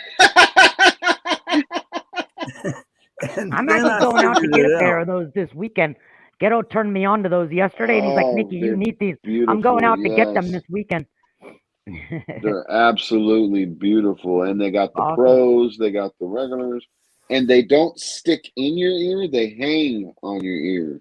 So yeah, it cool. doesn't. Like, I don't like the earbuds, the little soft gel silicone things that you plug into your.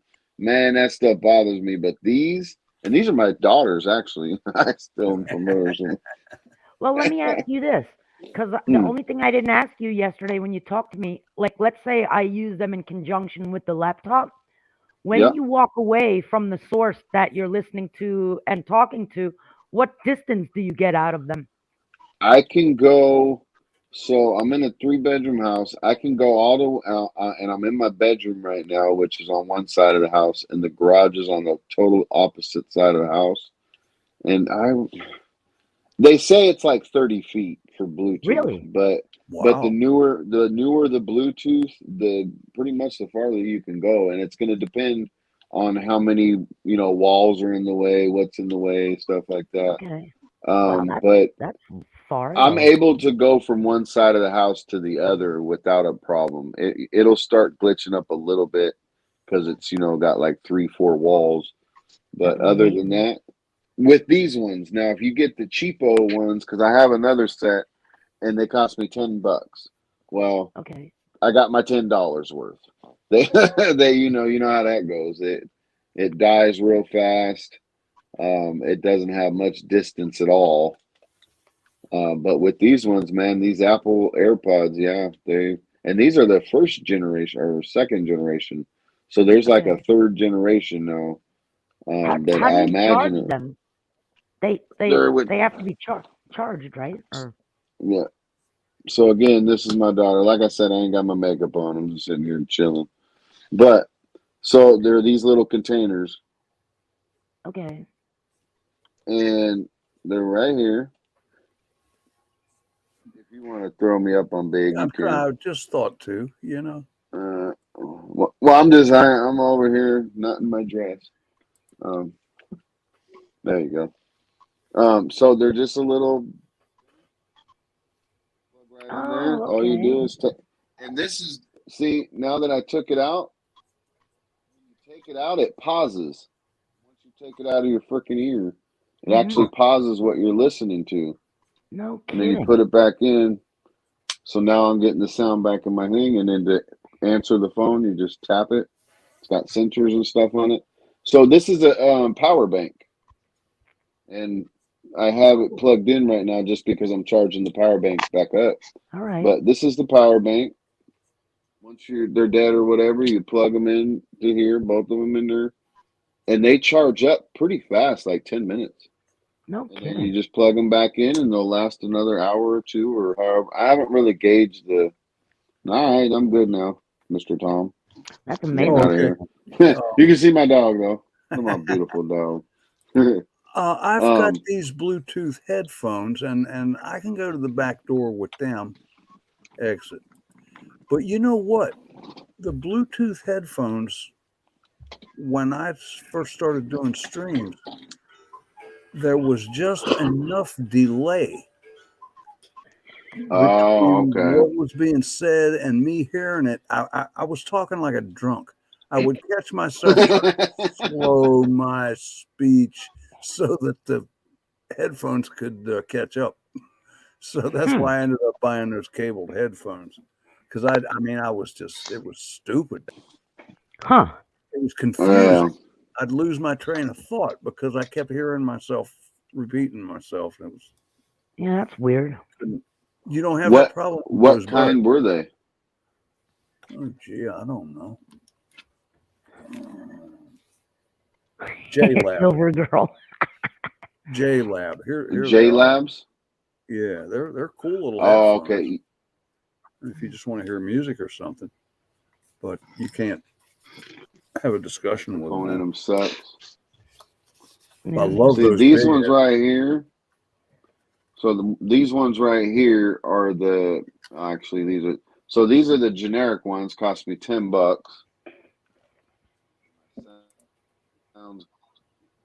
And they're essentially the same thing. You don't have to put me on big screen. I was just doing a quick. And little power banks is all they are. And the cool thing about it is you see how, and I'm not trying to anybody out because I don't fucking like ears neither, but they just lay right there. That's it. They just sit right there. They're not intrusive, nothing. That's why I love having them. And the microphone's in the thing. That's crazy. But it's convenient. see, like now if that I you're took working them and out of- moving around, you're not attached to a cable, so that's pretty cool. Yeah. Yeah. But now that so can you guys hear me now? No.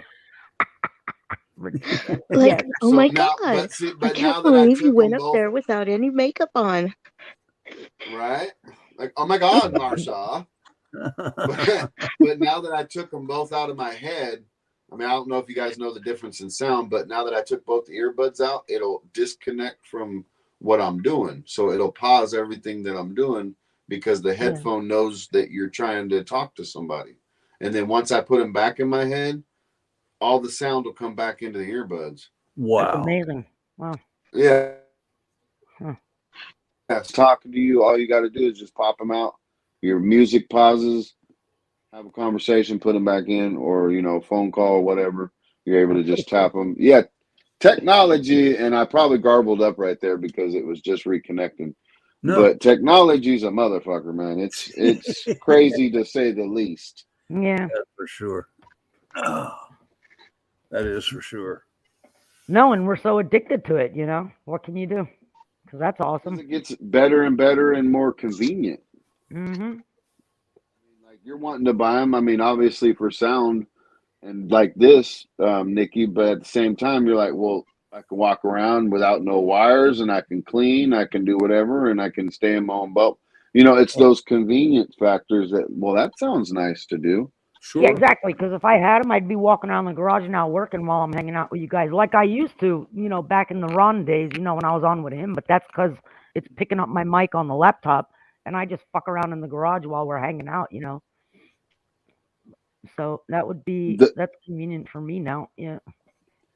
But check this headphones.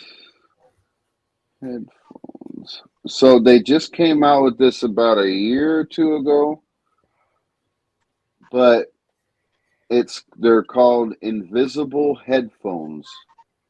Invisible. There's literally no headphones attached to them. The technology shoots the freaking sound straight into your head as long as you're in the bubble. What? Now, see, that would scare me. And nobody else can hear it. You're just in your own bubble. So if you had this technology right there on your computer or whatnot, Miss Laura could walk around. She wouldn't hear a dang thing, but you would hear absolutely everything. The fact that it would. That's why crazy. I love these new headphones that I just got, because I like my music. I like to feel the music. You know what I mean? Yeah. I like it loud. Yeah. And her not so much. So that's why I go into the headphones. Yeah, I would buy them, except for I have very sensitive ears, and it's very hard to put those things in my ears at all. They start hurting really bad, and so I have to use the big ones over my ears. Yeah, I don't like earbuds either, not at all. Yeah, me neither, dude. I freaking hate them, and that's why these ones are so nice. Yeah. Exactly. That's why I freaking hate them. That's why these are so nice, and I'm not trying to sell them or anything, but I was really surprised at how much I like them. That they just hang there. They don't get loose. They don't, you know what I mean? They just kind of hang there. It's nice. Are they good for music too, or just basically conversation? To me, it's better for conversation, for being up here. That makes sense. For music, I mean, but I'm not too big on headphones. If I do get headphones, I like the ones like you had, Tom, to where it kind of, you're kind of more immersed in it. You know what I mean? But these headphones are better than any speakers I've ever owned, and I owned some pretty decent stereo equipment at one time. But let me show you these real quick. You still got hi-fi and stuff there, don't you? Not anymore. You're gonna laugh when I tell you what speakers we have in the drum room. Oh, these are comfortable as shit, man. Wow. Oh wow, yeah, they do look comfortable. Was that real leather and shit? It feels like it. It can't be, but it feels like it. Like leather. Squishy. Just price-wise, it's not leather. Say again. Faux leather. Price-wise, it's not leather. Yeah, it's like pleather or whatever. I don't know. It's not leather. It is stitched. I don't know. Maybe they're leather. Yeah, they're cool looking. But they're soft. Probably like Susanna said, they're probably pleather, that fake leather stuff. But I've never seen them like that, actually. I've seen the foam ones, but never the ones like with leather around for the ear. That's probably comfortable. Oh, very. Awesome. You don't know they're on.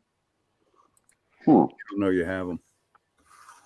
Years ago, I had a pair of Koss Pro 4As, they were called, and they were professional studio headphones, and the earpieces were filled with a gel. Oh. Those were nice. Never heard of them. Yeah, you can't buy them anymore. I looked. I have noise canceling ones that hundreds of dollars for drumming. But Gary never uses them. He won't use the headsets for drumming. If I'm drumming, I use them. But he doesn't. He just blasts everything, and he's slowly going deaf now. I use them because I want the music in my ear, when I'm playing, like really in my head, like loud, Yeah. He just So that wall it sort shake of when he's in there. vibrates the liquid inside your skull. That's how loud I like it. Me too. Yeah, me too. I got, you know what's cool though, in it was 2 of the storage units that I ended up with. It was several years ago. They had the old school realistic Minimus, they're walnuts. Let me tell you, those I'm using them right now. A few of them are in the drum room. The other rest of the realistics are in the living room, and I made them to where they'll work with our system. It took a little bit of work, but in the drum room, I still have kind of an old school system hooked up. But let me tell you, the sound is still way better than anything modern. So I have a set of tall Pioneers in there. They're monsters. And then a bunch of realistics in there. And then I forget what there's another set in there. I can't remember the name. Oh, Pokes. I got a set of Pokes in there. Old ones. Let me tell you though, these things put some sound out, man. Seriously, clean, beautiful old school sound. And in that storage unit too, I know Tom, you'll probably remember this. The guy had a bunch of Marantz equipment. So Marantz. he had Oh, the that was Marantz. state of the art when I was coming up. Yep, he had a Marantz amp. I mean, you needed muscles to lift this thing, right? Yeah. And he had the 3, and that was the same guy that had all these speakers. So at one point, all I had to do was crack the units open. We put a new fuse in there. I had to get a couple of little bulbs for the backlight, because these are the cool units. When you turn them on, you got the blue lights and everything. I felt like a little girl again, but let me tell you, these things put some sound out like, Oh yeah. Beautiful, clean sound. You know what? If I ended up with that again, I'd keep it, but they were worth too much money. I mean, I paid $340 for both those units, and I sold just that one Marantz amp for over $800 to a guy in Wisconsin. So I had to sell it. You know what I mean? They're worth a shit ton of money, but the speakers I kept. So, man, what good stuff, you know? That was a dream.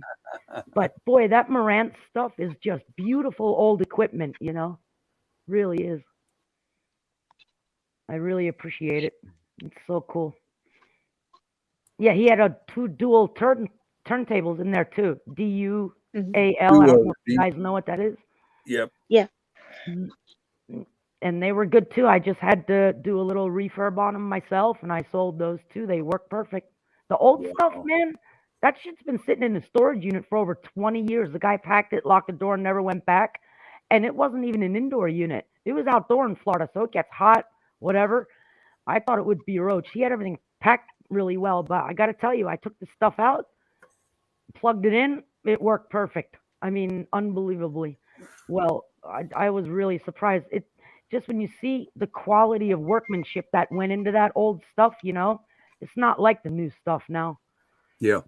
No matter how much you pay for it, just really good stuff. That was fun. Yeah.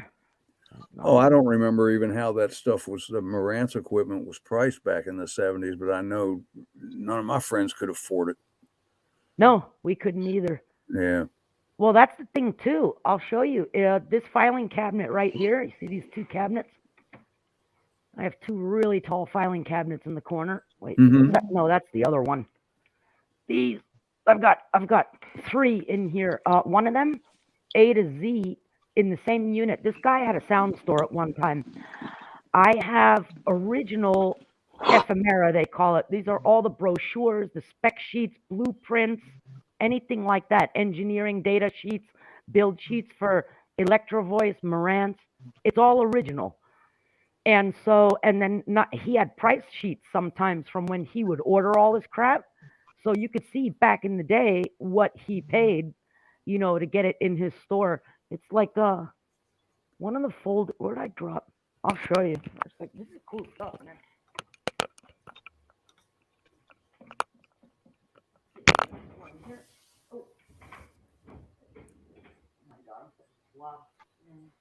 Oh, here, I'll show you a really cool one. Hey, Tom. Yeah. So I'll probably be cutting out here in about 10 minutes. I'm not going to stay long either, brother.